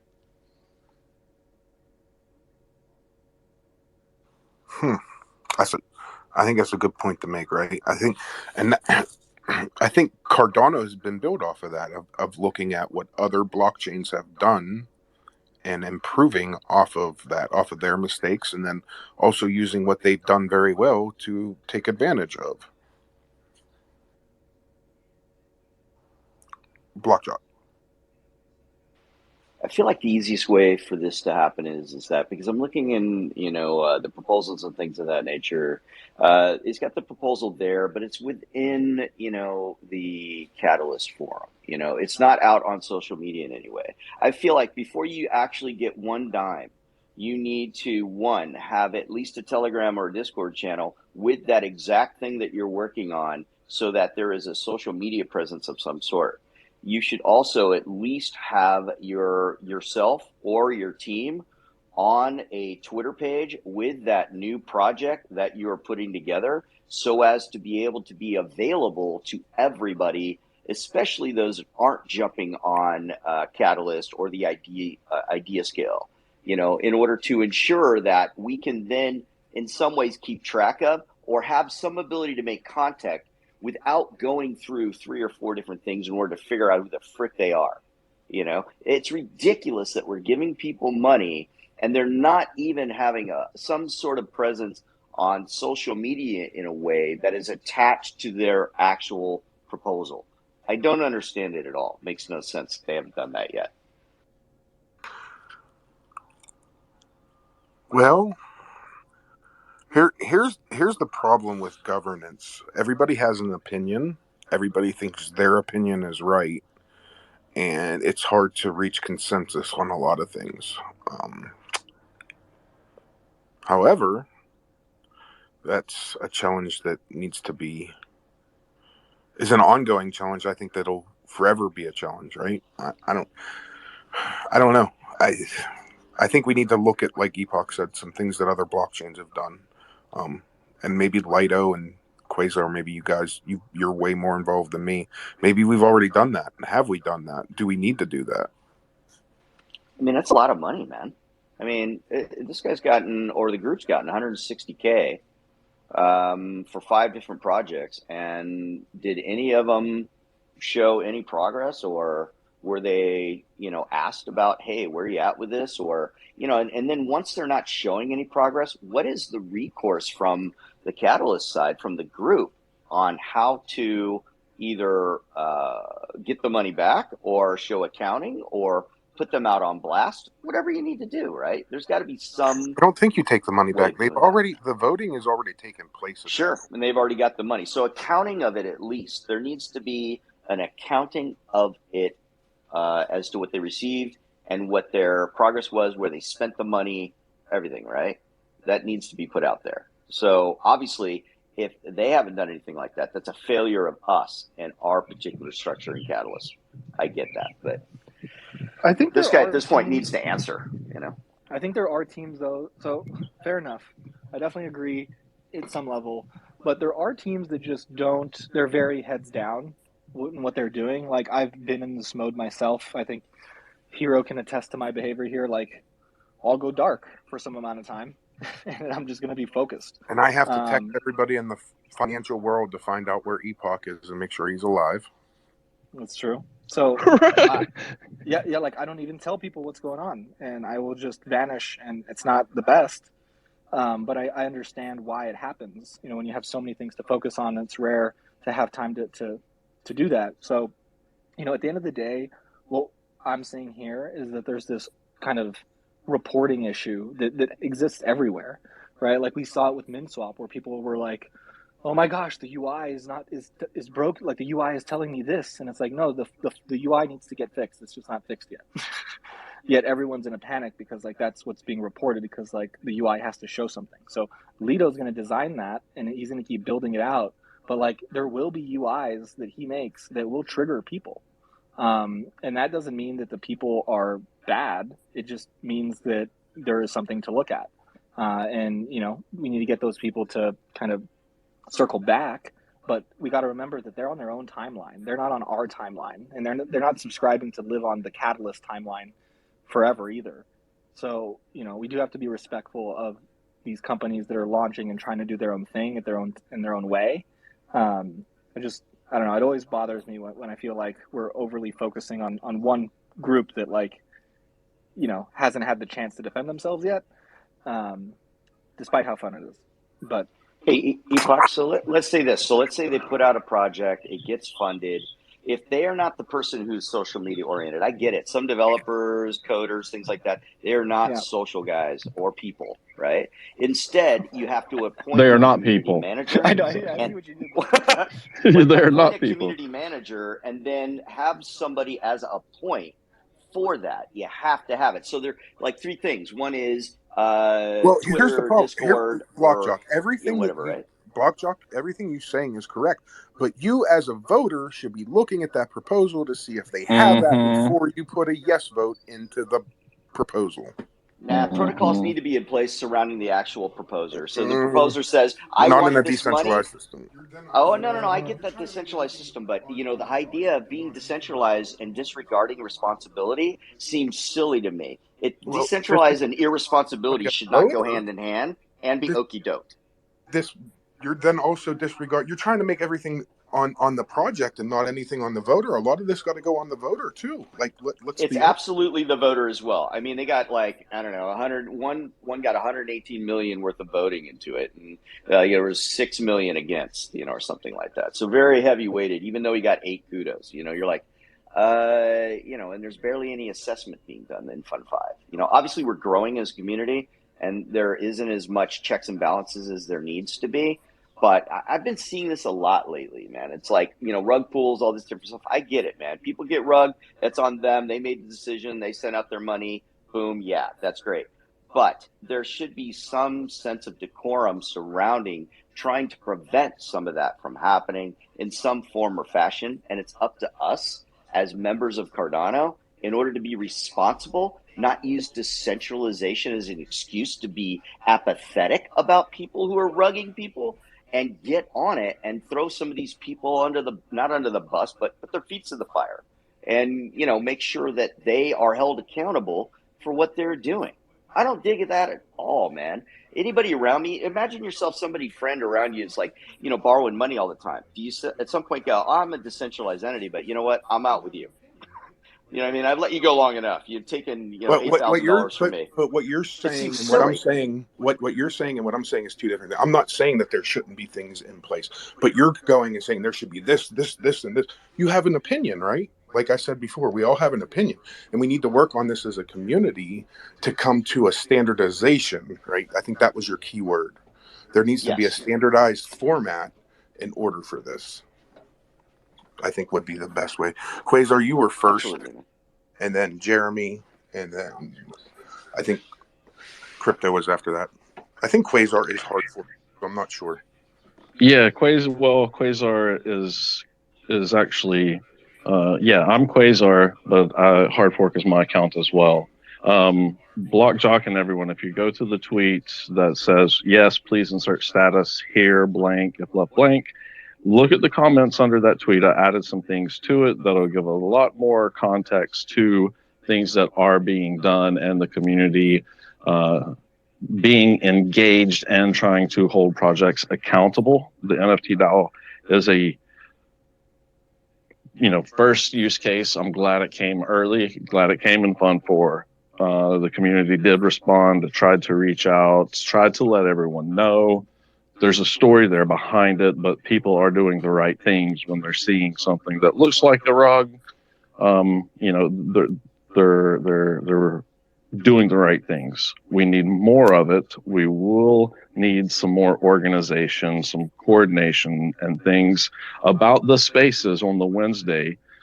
There's also a town hall for the Eastern town hall. There's a Latin American town hall. There's one on the West Coast as well. However, Zoom is not for everybody. We can stream these things into a Twitter space. We need to make the content and information more accessible for everyone on everyone's time. We can't just say, oh, hey, you didn't show up, you're not involved, because that's not the case. We want everybody to be involved. With that, I'm going to say, I'm going to pass to Jeremy, but I'd like to come back to it in a minute. Yeah. Jeremy, go ahead, sir. Very interesting points being raised. I especially like a lot of points from Epoch Pool. I think it's really good insights. And I think one of the problems here structurally, as you're kind of bringing up, is where do you channel these insights to become action points? And is there a certain person you need to speak to? Is there a certain place where these type of pain points can be like addressed? And maybe somebody's already answered it. Maybe there's an FAQ, maybe there's not. But it is kind of a process of active participation. And I did post here a link to QA DAO, which is actually by a person named Stephen Wittenhall, I believe it's his name. Maybe it's Wittenstall. His name is Stephen for sure. And It actually, is. he used to be a part of NFT DAO. And one of the problems that he's kind of saw was, well, we need to have more quality assurance, especially tools that can help the auditing process of Catalyst.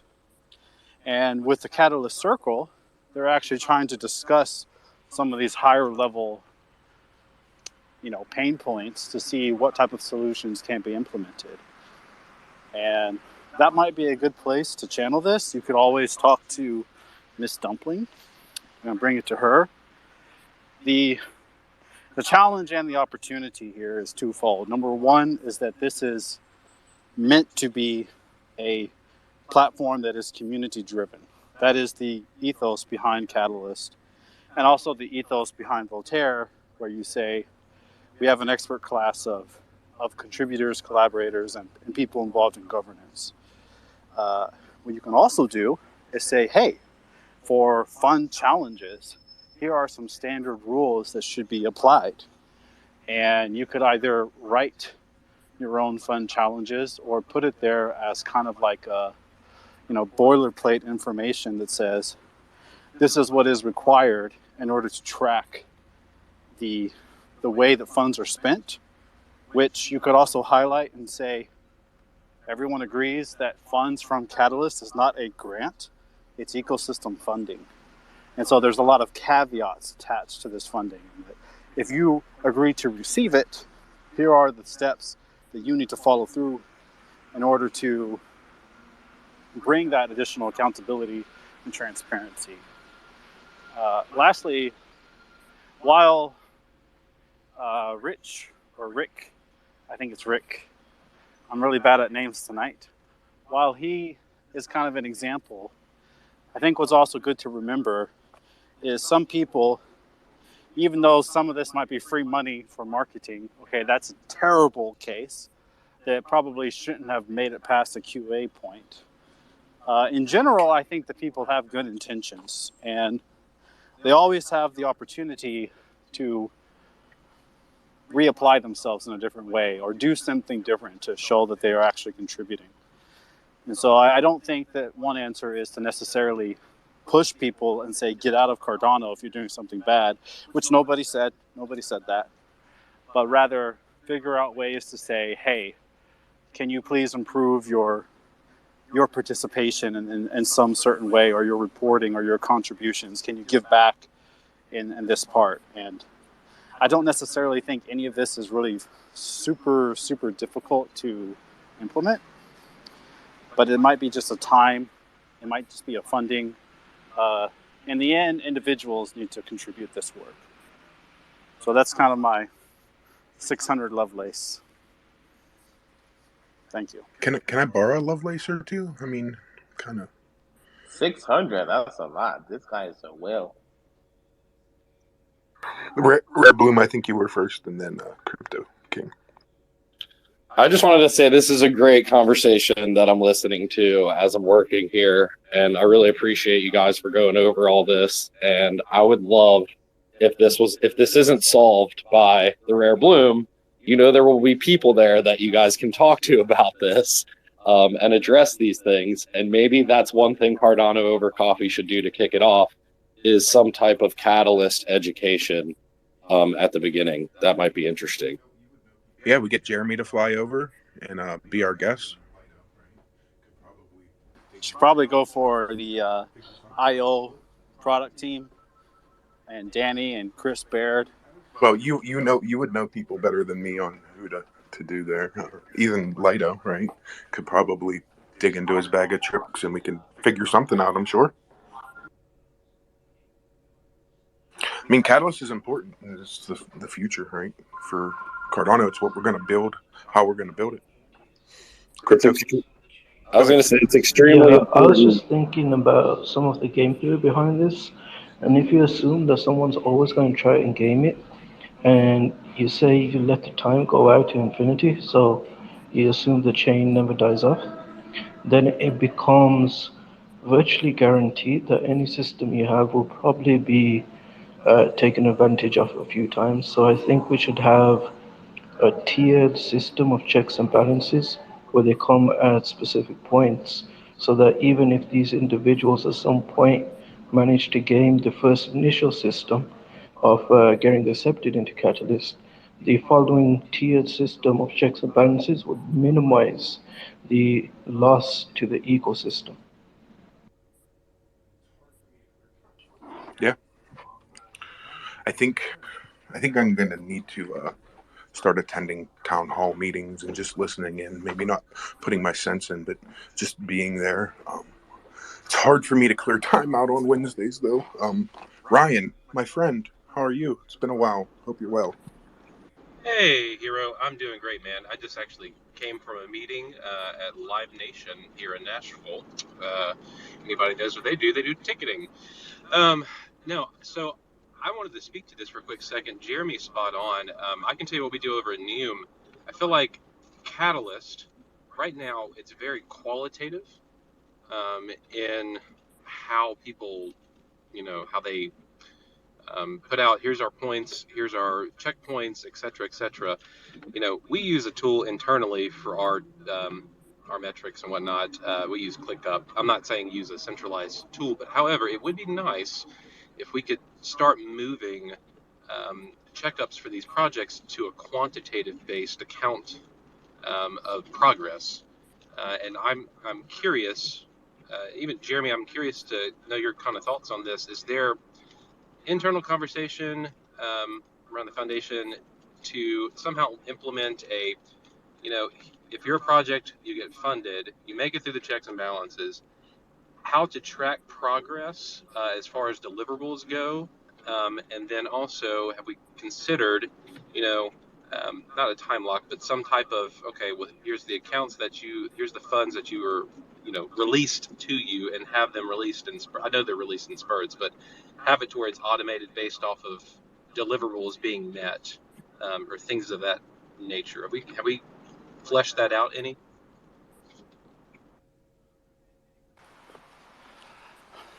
So right now, Catalyst is managed by IOHK near fully, as it's kind of their mandate to deliver on-chain voting systems for Cardano. And some of their decisions, and I think one of the problems here is kind of seeing how is it that we enable the community or community stakeholders to start taking over certain decisions surrounding Catalyst, as that's kind of the general goal. So it's not necessarily at this stage kind of a topic for Cardano Foundation, specifically the operations of Catalyst, as it's not delivered as a fully functional on-chain voting system. And they have a big team. They're hiring more people at IO to kind of get involved in Catalyst. And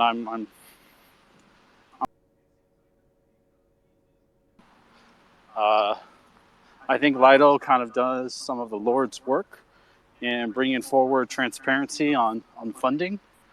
And it seems like that would be kind of the easiest low-hanging fruit to solve, is to just bring a ton of transparency. It doesn't have to be pretty, but just bring that transparency out for who's getting funded, what wallet address were funds sent to, how do you submit reports for, updates. But unfortunately, I don't have tons of information behind that. That's completely okay. Look, we all know that you also do the Lord's work, and we are very thankful for you. And this is definitely an experiment, and we're all kind of figuring it out. I need to correct you two. It's the Cardano cult work, not Cardano cult. Yeah, that's way better. We apologize. I thought we were just a group of people building stuff. Yeah, that's right. Isn't that what we're supposed to say? Right. That's our PR shtick. No, but I honestly, when I look at Catalyst in general, I view it in a couple. I break it up, right? There's the whole can of worms of curating proposals, but then there's the can of worms of holding said projects accountable with the funds given. And I'm sure that you all are talking about this, but in my mind, I'm thinking, okay, we'll eventually have, as much as we don't want to be centralized, I can see us, and I think it's completely valid, to have some federalization of people, voting to put certain people on certain, boards or whatnot, and potentially reviewing specific areas and holding those accountable. And then, like we said, having some type of system of quantitative accounting, and have check-ins, right? And some type of multi-signature scheme of releasing of funds. I'm just trying to think of, this is great where we're at, but how do we scale it, right? And I think the only way to do that is by, like Jeremy, like you said, turning over parts of this to the community to curate and to custody, essentially. So I view it in those two areas. I mean, there's a big difference between decentralized and distributed. And you have to think about that there's two sides of Catalyst. One part is decentralized voting, but then the other side is this distributed funding where people are asking for checks and balances. And, there is some minimum viable centralization involved in that process to ensure that there is, appropriate QA on funding that's been given out. And I don't think that's necessarily a problem. It's just another layer of a blockchain ecosystem. I mean, part of the whole thing about Cardano is value alignment. If we talk about just the principles of staking and how do you attract delegators, you have to first show to ADA holders that you are contributing some sort of value that's specific to them, and then they delegate to you. So that is part of, being in a distributed ledger technology-based ecosystem. And yeah, it's a beautiful thing. And I think that we should always kind of look at, there are some positives, and there's a lot of positives that's happening in Catalyst, but it does kind of give its own flavors of problems that you probably don't see in other places. I mean, the alternative would just simply be funding gets distributed, there's no checking, and everyone just prays to the cult master that things work out. But that doesn't seem to be what most people want. Most people would like to see that ecosystem funding gets used in appropriate ways. If I can jump in there and add some, go ahead, Hero. No, I got to go change my washer. I'm going to let this show roll on, but I have to go change my washer and dryer. So if somebody else can just and raising hands is out the door, right? We're just abandoning all civility. Unbelievable. Yes, I knew it. Blackjack, I'm gonna mute you. I'm gonna mute it. You shall wait your turn, Lido, because this is a really common confusion point, right? We very frequently confuse organization with centralization. And that is not the case, right? We can be extremely organized and decentralized at the same time. A very small group of people doing quality assurance does not mean centralization, as long as that small group of people is not only transparent, but flexible, right? So as long as other people are able to also do that quality assurance, right, by showing that they have the merit and the commitment to do it, then there's nothing wrong with that being a small group, right? We need, or else, like you said, it just becomes this, like, what we're doing here, right? Everybody shouting, everybody having their opinions, but nobody actually doing the work.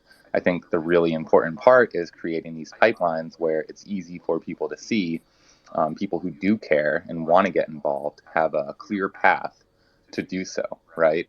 And then it gets very difficult when this information is like just randomly distributed through Google Sheets and, very dated tools that we have the ability to move past. Now can I jump in? I got my hand raised, but no, go ahead. Okay. Never mind. I won't comment, but I'll just go on because I will. I'm in my basement, and you're co-host, so you could just talk over anybody you want, anytime you want. I just wanted to interject some facts, or just add some more information to some statements that's been said to help move the conversation along. Alternative facts. So, one thing, there is multiple town hall. There is a U.S. one on Wednesday. There is an Eastern Hemisphere one. There is now an African one. And then there is a Latin one that's done in Portuguese and Spanish. So you have 4 options to choose from. Now, the IOG people are not always at the other ones. They sometimes are there. So that's the caveat there. So we don't have IOG in all of these areas. That's like have the same presence as the Wednesday ones. So that wanted to add that information. And then some of the stuff you're talking about, Maestro, whose name I'm blanking out, about the distributed auditing and like power to the community. This conversation is actively happening among the challenge team cohort. I had to step into a fiat meeting, so I'm not sure if challenge team was the conversation of topic and the efficacy of that effort. But the challenge team cohort are slowly being empowered to do some of that. And there's been mention of IOG's interest in having them manage some of that distribution of the fund. And anybody can be a challenge team leader, right? So that conversation is happening. So if you want to tangibly participate, that would be a class of people to participate in, or to get involved with, to help steer the direction of that. I don't know how that experiment would turn out. It was very bad in Fund 7. It got better in Fund 8. We'll see where it goes in Fund 9, right? So this conversation is happening, and that's why it's happening right now in Catalyst. What's the order of hands, TCT? Well, I think you brought up a good point, right? There are multiple meetings, but I think there might be an issue because it's stated very frequently that a lot of people, even within the US, cannot make that Wednesday meeting. A solution would be to make it possible for other committed parties to hold another meeting at another day. I haven't looked into it as much as you and Quasar, but I haven't figured out how that would be possible. It seems that you need one particular person to host that meeting. Hands. What's the order of hands? Well, I think Joker and Crypto King. Go ahead, Joker. Thanks, Jeremy. So I get, like, I go to these town hall meetings, okay? And that's great and everything, and I get to hear about these proposals. But I want to say it makes no difference if you don't have a line of communication to the people who control Catalyst. Because, like, right now, people get paid to vote, but the majority of that ADA that gets paid out goes to the wells that already have control of Catalyst. So we're incentivizing bigger parties to continue to vote instead of incentivizing more people to participate. So that's a problem. Number two, if we have no line of communication with the people who are in control of it, how do you expect to make any sort of change? And I mean, number three, if you want more people to participate in the vote, make them feel like their vote matters. Because if you have 500 ADA, what does your vote matter in the end? What are you actually going to change? You can have 500 wallets vote on a proposal that equal maybe 20,000 ADA, and you can have maybe 3 wallets that vote on a proposal that make it 60 million ADA. So if you want more people to vote, make their vote matter. So I think I can comment on that real quick and just say that, Catalyst has had iterations of improvements, I think, all the way back since the first fund or Fund 0. And a lot with, fair voting systems. There's been a ton of discussion on different types of voting systems that could be implemented. Right now, a very representative form is to vote with the amount of ADA that it's held in a wallet. When we look at creating a voting center, IOHK creating this voting center, they may start experimenting with a few other paths to voting and to see if it could be one wallet is one vote. But I do know that they do look to see about having the ability to delegate your vote to someone. So if you are a very passionate and active member of the community and all you have is 500 ADA, you could be putting yourself out there to say, hey, I'm very experienced in this particular segment for, grow. I think one of them topics is grow Asia, since I'm in Taiwan, grow Asia. So delegate your vote to me and I'll make very optimal decisions. And that way it kind of helps to increase the voting power that these individuals have. I mean, it's not an overnight process to fix every problem, but I think that is a good concern that should also, I know it's being talked about almost on a daily basis, and that's exactly why we have Catalyst Swarm as well for Catalyst School, to help people learn how to become better at this participation structure. And yeah, I mean, there's tons of ways you could also look at it in terms of breakout topics. And maybe that's another strategy, is to say, hey, I want to contribute to Catalyst, but I only care about the auditing function. But these groups are forming, and these challenge teams are forming as well to try to make people as individuals feel more representative. I mean, right now we have over 50,000 registered wallets for voting, and it's hard to tell specifically what the total number of voters are because each challenge or each proposal is kind of broken in number of wallets that's voted. I haven't seen a unique number of wallets that are voting, but yeah, that's something people take quite seriously. Unique wallets number incoming on that tool. Just quick interjection, and then Crypto Keith. The direct line to people in charge of Catalyst right now is meant, and then it's you, Quasar, is meant to be the Catalyst circles. So that's what is the current standard. If you want a direct line to people running Catalyst, that's meant to be the Catalyst circle. And then the voting rewards is not about how much ADA you have, like how much you get rewarded for voting. It's not about it's more fair than the amount of ADA you have in your wallet. And let's go to Crypto Keith. Hello there. I want to ask everyone, where do I go to find the current structure of Catalyst, the game theory, the components, the functions, and basically how we optimize this? Is it a single white paper or something? You're too funny, Crypto Keith. Oh, I'm serious. I want to take a look at it. There is not a central place for this. A lot happens all over the place on community resources, Catalyst Swarm, mine, Bingo. books. Bingo. Bingo.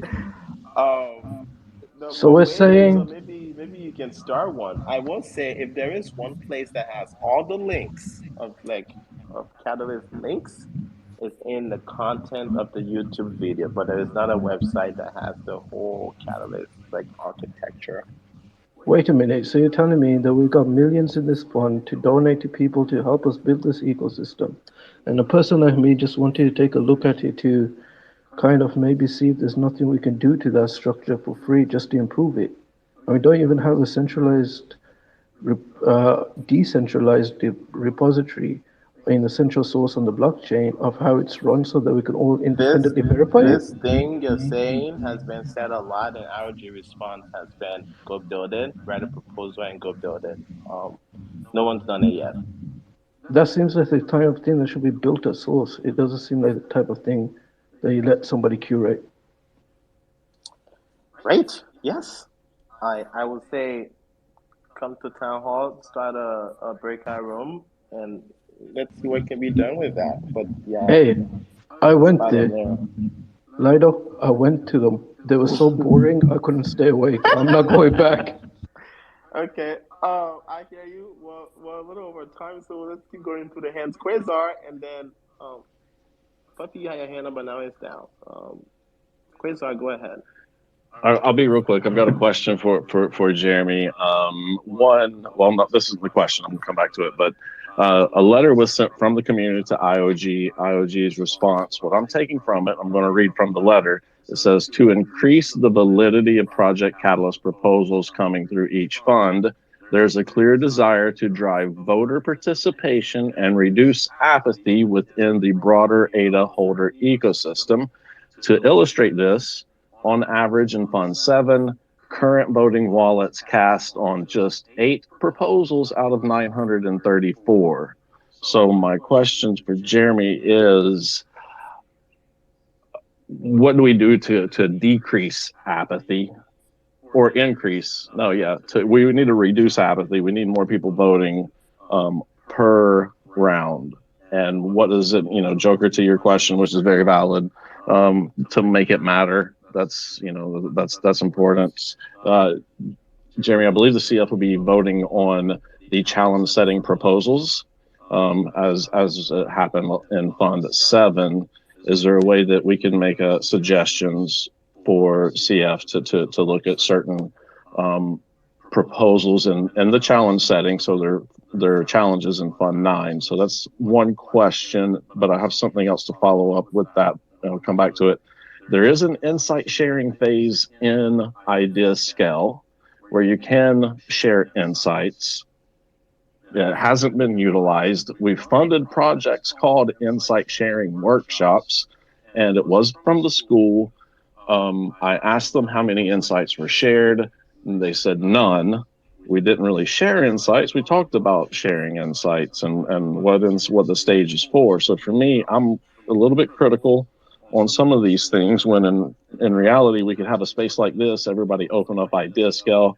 Hey, share your insights right in the system. Like most of us on this space are either at work or in front of the computer. We have certain things around us that limit or contribute to our ability to participate.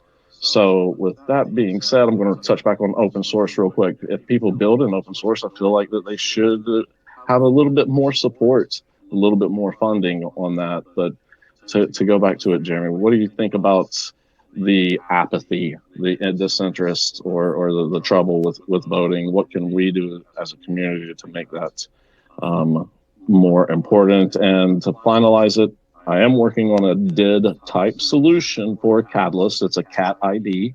We're looking for about 150 people to get involved that are willing to be completely transparent and make some major, I don't want to say changes or impact, but looking to be very much involved in the entire process and learn the whole thing to see it and to audit funded proposals that have already delivered their so to speak, their deliverables. Those projects need funding as well. I mean, need to be audited, in my opinion.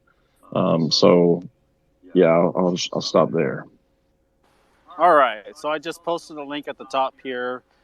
There is a form you can fill out right now before April 14th to contribute your insights for Catalyst challenges. And I will take those insights, review all of them, combine the key insights, and share that when we do voting next week for Fund 9 challenges. I had, just doing this now, going out on a limb here for Ada Cafe to invite you all to fill this out with Cardano Over Coffee. Normally I won't send this link out on Twitter because I'm probably going to get like 500 responses, and that's a lot to review. But you asked, and I'm going to deliver. Secondly, apathy. The people that I talk to don't have apathy for Catalyst. I mean, I'm involved in the Catalyst Circle community, the Catalyst Swarm community, and there's many people who I know that are very positive on Catalyst. And I think it's just an outlook thing. I mean, people love drama, and they love to focus on negatives because it's fun to talk about. But I think there's a lot more people who are very passionate and who spend a lot of time almost on a daily basis just contributing to the Catalyst effort. And I think that's something we should also think about and consider, that we do have a strong, very large community of participants. And if you compare Catalyst with other DAOs or other voting systems that are within a dApp or within another blockchain, we have the highest number of participants out of anyone in the industry. So something is working. And I think we have a few things besides one thing that is actually working. Fight the FUD. Come up with the silver lining.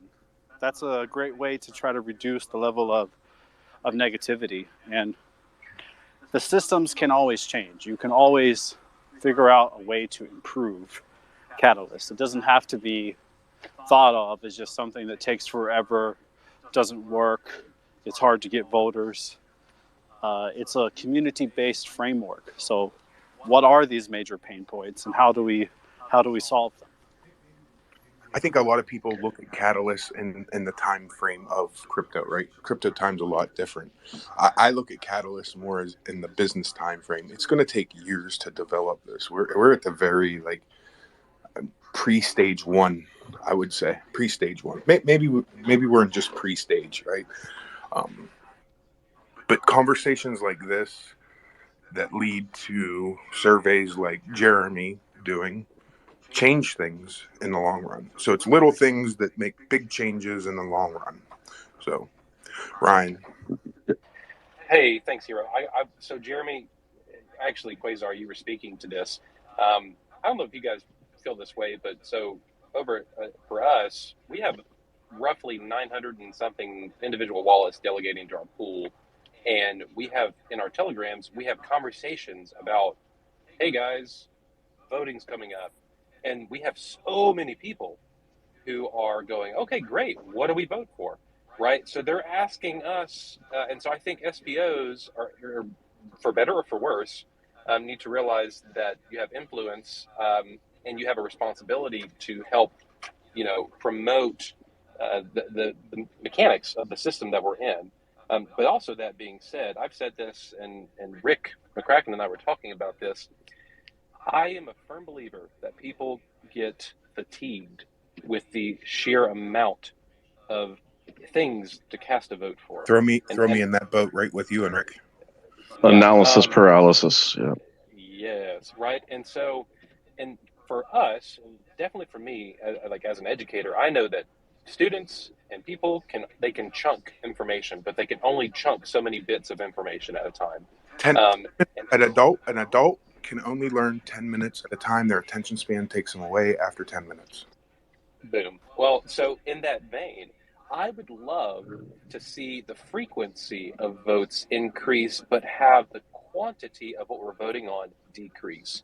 And so what I would love to see is a cadence, a monthly cadence every week, have certain types, a certain category of votes to be considered for that week, and have it be a monthly cadence that people know, okay, this week in Catalyst, we're only focusing on X. This week, we're only focusing on Y. And honestly, I think what you'll find is people that happen to only care about X, Y, and Z, they're going to know when they need to devote that brain power to go and be read up on what they're looking for. Personally, that's just my opinion. I would love to hear your thoughts on that, Jeremy, if you have any, or Hero as well. I would say with the Catalyst app, that should be very easy to implement. With an on-chain voting system, that has to be checked to see if people want to vote on that cadence of like a weekly basis for, 4 categories each. 4 categories, 4 weeks, 12 categories in total, or you up it 5, 6 per week. So, yeah, I think that's part of the tokenomics of a voting system to think on. And when we have a voting system that's fully on chain, not through a side chain, or maybe there is a side chain that ultimately does it, like what's the cost per transaction going to be? That's kind of my general feedback on that. But I like that thought. And, also it takes you 6 hours to vote on every single challenge if you want to know how long it actually takes. But I don't believe that it's actually meant for everyone to vote on everything. So even at Cardano Foundation, we make a choice that we will vote somewhere between 60 to 80% of challenge topics, because we don't want to have an impact on all different topics, 100% of the setup of a fund, but just what's considered to be core topics. And that's another approach that you and your delegators could say, hey, we want to just focus on these 3 challenges and let other people vote on other topics. That's one way to kind of skin the cat, as there are several others. And I just want to kind of add on. I think, Ryan, I don't remember if I first heard you talk about it in another Twitter space somewhere, or maybe it was like Space Place or something. You and Rick were talking somewhere about this exact thing, and it got me thinking about it. And I thought, you know what, that adult minds learn 10 minutes at a time. You're going to keep their attention span for 10 minutes.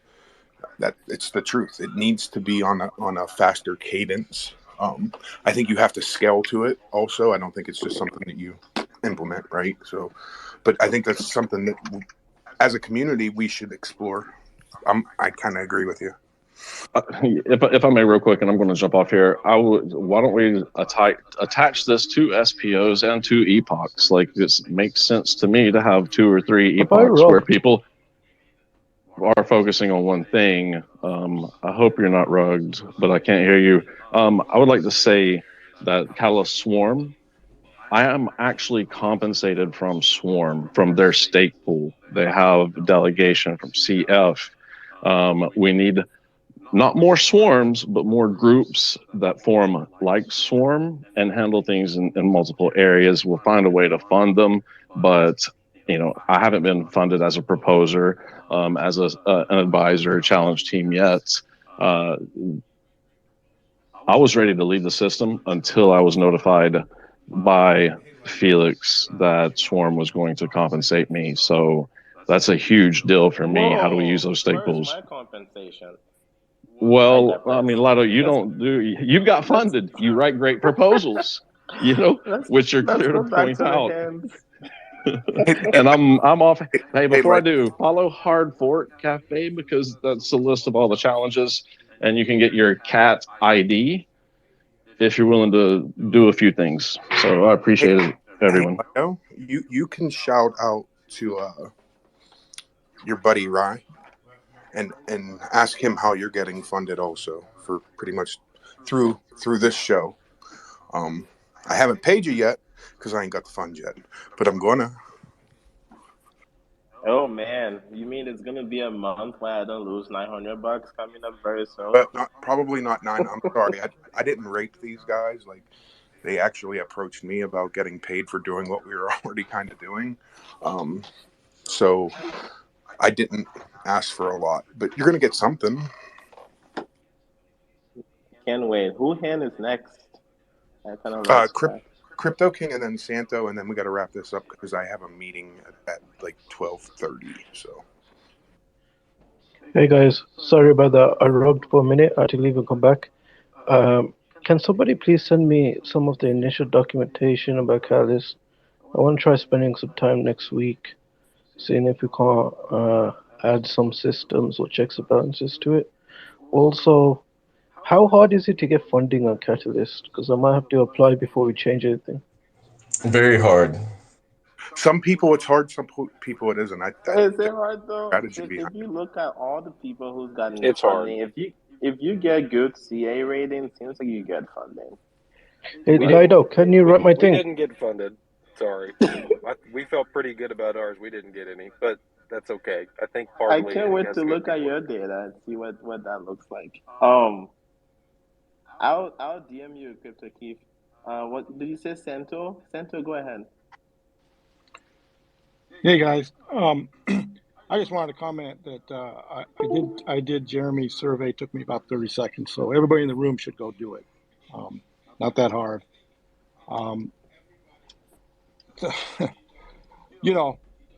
Great conversation. We actually, with freeloaders, just dove into the whole governance thing, and holy macaroni. I mean, I think everybody really does need to understand that it's an experiment to do decentralized governance. I mean, I'm probably older than most people in the room here, and I've always been a senior management, my way or the highway, buddy. I mean, decentralization, what? No, decisions, and maybe I've made a lot of bad ones, I'm sure I have, but how the hell do you go forward without that? So And then the other thing I'll just point out is I'm hearing a lot of complaining. I don't like that. If you have a problem, go fix it. Don't just talk about it. Okay? Here's my problem with that, Santo. Not everybody has time to fix problems or to Well, solve. then Fix the problem. Hold don't. on. I Let me agree finish. with her, Hero, but yes, But sir. I also agree with you that it's not about just talking about it. It's about educating. Talking about it is educating. You may hear people complain. That's just their expression of a frustration. So, Okay, I may have used the wrong word, complain. I mean, I do know how to take in information from lots of different people. It's just I get a little bit frustrated when, you know, Charles is being very specific, and so is the foundation that they want the community to lead. I Okay. agree 100%, and that's why we're here talking about that right now and trying to get Okay. to. I can talk, I can decipher, and I can go decide. But we can keep talking. That's fine. I'm not against talking about it. So that's Santo, the art of getting these insights right into action points and understanding, is it somebody from Cardano Over Coffee taking notes of this great conversation, which I believe is recorded, which is awesome because somebody can go back and take notes and say, here's the bullet points from our discussion. Here are the suggestions that we would like to see be addressed by Catalyst Circle. Hey, Catalyst Challenge member, please address this. Hey, somebody else, address it, right? That's the power that we have as a community, where you start with these discussions to actually understand what are our common problems that we have identified. But yeah, I mean, I would also like to hear common solutions or things that people love about Catalyst. That would also be great. But I'm sure that people have those. I think I love Catalyst Catalyst. Hard Fork loves Catalyst. I think Catalyst in overall is great. I think today has been the first time I've ever really down or said anything bad about Catalyst ever, right? But there comes a time where you have to start. I don't have time to take notes. People don't understand how many hours it takes just to organize this show, let alone try to take notes and do all this stuff with Catalyst, right? So if anybody wants to do that and take notes of what's said on Cardano Over Coffee, feel free to reach out to me. I'll send you every recording that I have. I don't have time. That's the problem. Not everybody has time to get involved like that. Well, This is that's what I get involved. that's what I'm talking about. That we got like whatever 100 people in this room. Come on, step up, help Hero. I got a great idea. Go into ADAO, see how easy it is to change shit. You have a better way of doing things, explain it, show some work, and it gets changed. There has to be easy ways for people, like you said, not with complaints, but with real solutions to get those implemented. And it can't just be an idea, right? People have to show the work.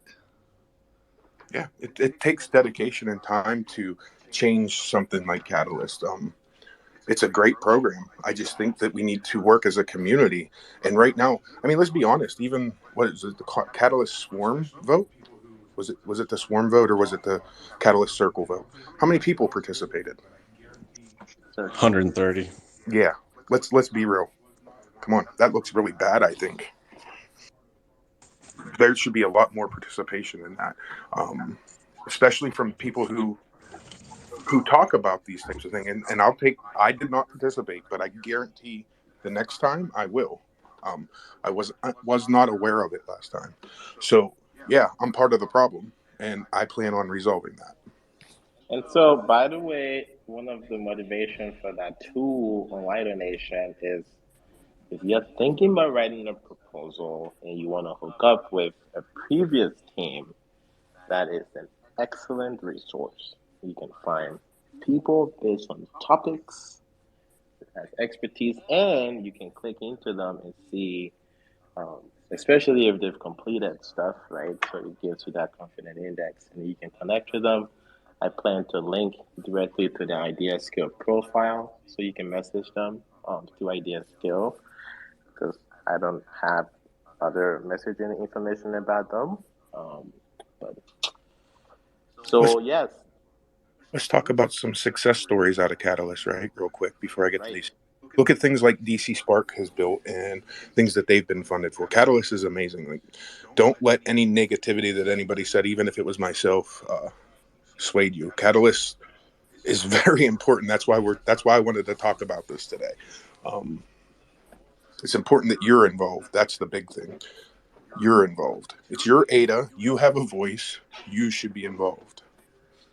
Well, as far as success story goes, Catalyst is funding um, a little cohort of 5 people in Kenya who makes a little stipend every month for learning how to code and for also translating stuff into Swahili. That funding is life changing for them. Is the equivalent of 18 to $2,200 of purchasing power um, in a environment where getting a job is really, really, really hard. I don't even know what the unemployment rate is. Um, but that is that entry level stuff, right? So imagine if they can kind of come up and get familiar with Catalyst and put in their own proposal to contribute in a bigger way to the community. Um, so that is something I'm very excited about. And Catalyst is definitely a star in Kenya on Gong Road, that particular spot. Hero, don't you have somewhere to be? Yeah, we got a few minutes, but I wanted to get to the hands, right? So it's awesome to hear that, Catalyst is funding somebody's celery out there in the middle of nowhere who probably never would have had that opportunity without Cardano or Catalyst. So it's awesome. Ryan, Frog, and then Blockchalk, and then I gotta go. Thanks, man. I'll be fast. First of all, hey, thank y'all for hosting this space, and it's nice to come on and chit chat with you all. So I want to say this about Catalyst. Over at Neum, we're doing decentralized music stuff, right? And this whole thing with Catalyst, we watch this and think about this very deeply, because the systems that are being put in place right now can be replicated within the micro communities on top of Cardano, right? And so, for us, we're going to have voting for fund dispersal for things to be done, right? We're also going to have council voting for like disputes over, is this piece of music, is it somebody taking it without the appropriate rights? All these voting mechanisms that are being addressed right now for Catalyst, they're going to trickle down into the micro communities to use. So I just want to point that out to people that are going, should we put much time to this right now? Yeah, you should. And I can tell you over at Noon, we definitely are thinking about this, and this is going to copy and paste, hopefully, to so many of smaller applications.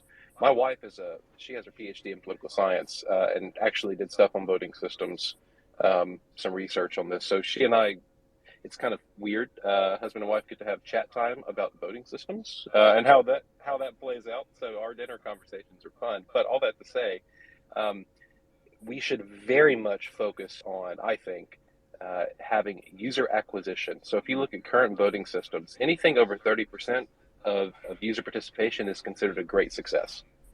Anything over 30%. Think about that from a democratic standpoint. That's abysmal, right?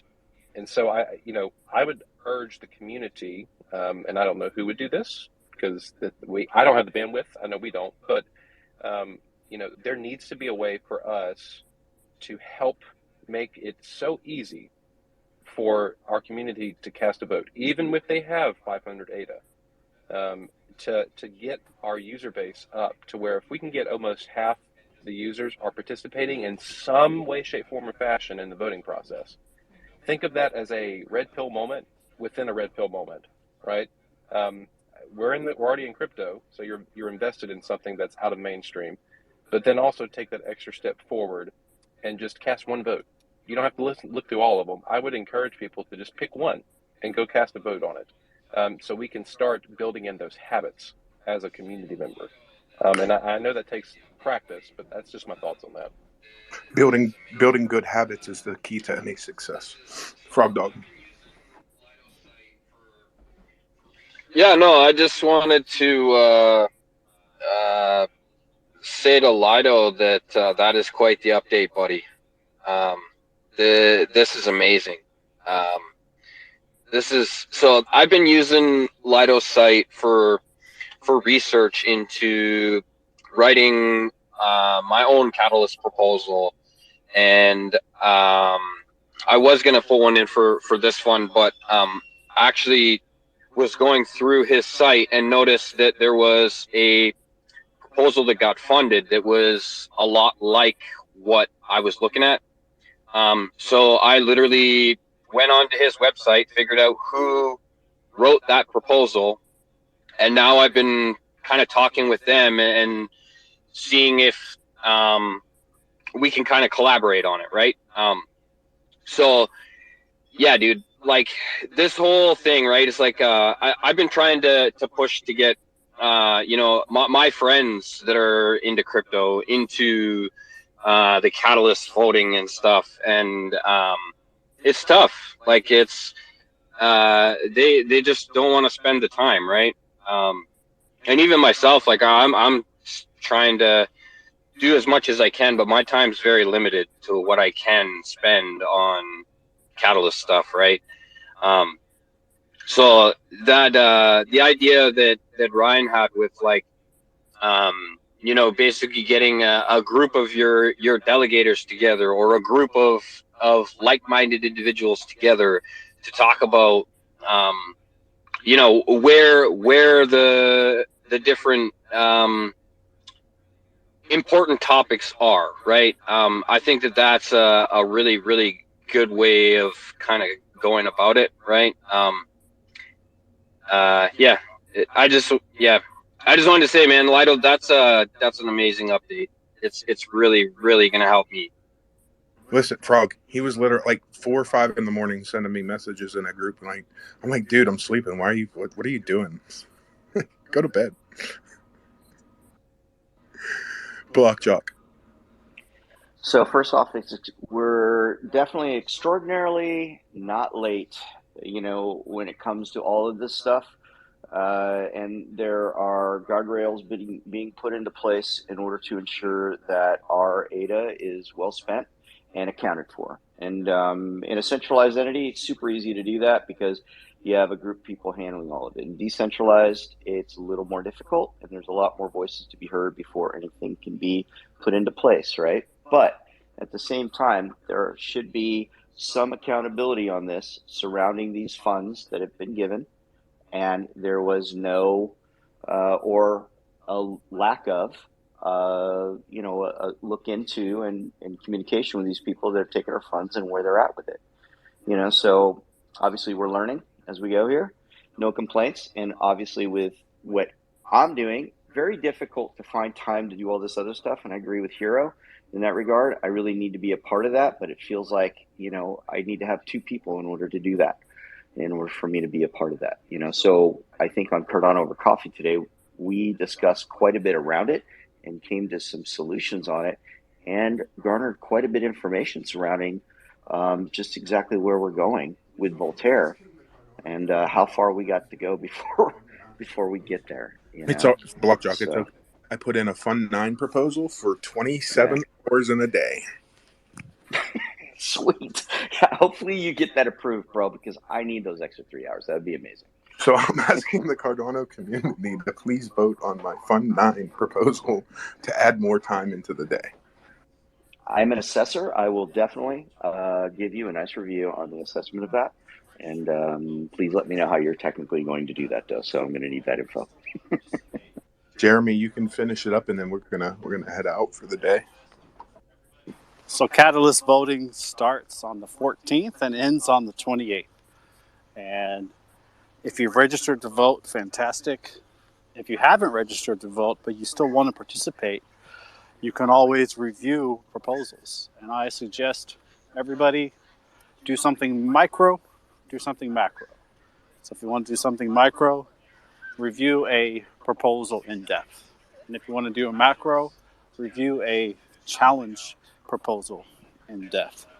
And if you have everyone here, which in this room right now is 66 people, if everybody did that, there would be 66 great contributions to Catalyst and to building out the expert class of governance officers.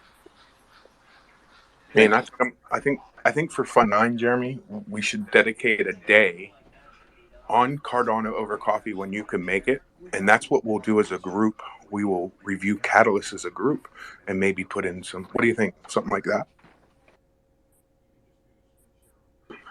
That's a great idea, dude.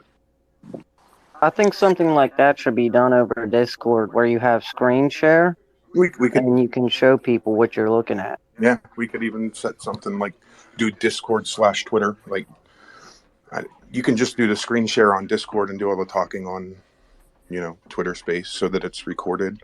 I could even set up a screen share recording on Discord. We'll figure something out, but I think it's a good idea, right? That way the folks who have never done it can be walked through on how to do one, right? I don't know. Thoughts? Big time. Yeah, I'll that's a just great add idea, too dude. that for sure the marathon space is coming back. So voting starts on the 14th, ends on the 28th, which means we're going to kick off the marathon on the 27th to talk about all this stuff again and all things governance. 24-hour space. And please go on to Lido Nation's new website. It's absolutely amazing. And I can't wait for you to expand on all the information that you're providing. Because, dude, that thing looks freaking awesome. So, and I love the button, by the way. Thank you. Appreciate it. So I want to thank everybody for coming and participating. Santo, Jeremy, Ryan, Frog, Block, everybody that came up and talked. All your opinions are important in this whole situation. That's why we are a community. We need to work together to find solutions on the difficult points of Catalyst. But no fear, Catalyst has been very successful so far, and I don't see anything but a bright future for it. If we all work together, small steps by everybody equals one large step. So go out and do a review today. If you have time, go out and vote on the 14th. We are here Monday through Friday, 9:30 to 11:30. Appreciate everybody. Have a great day.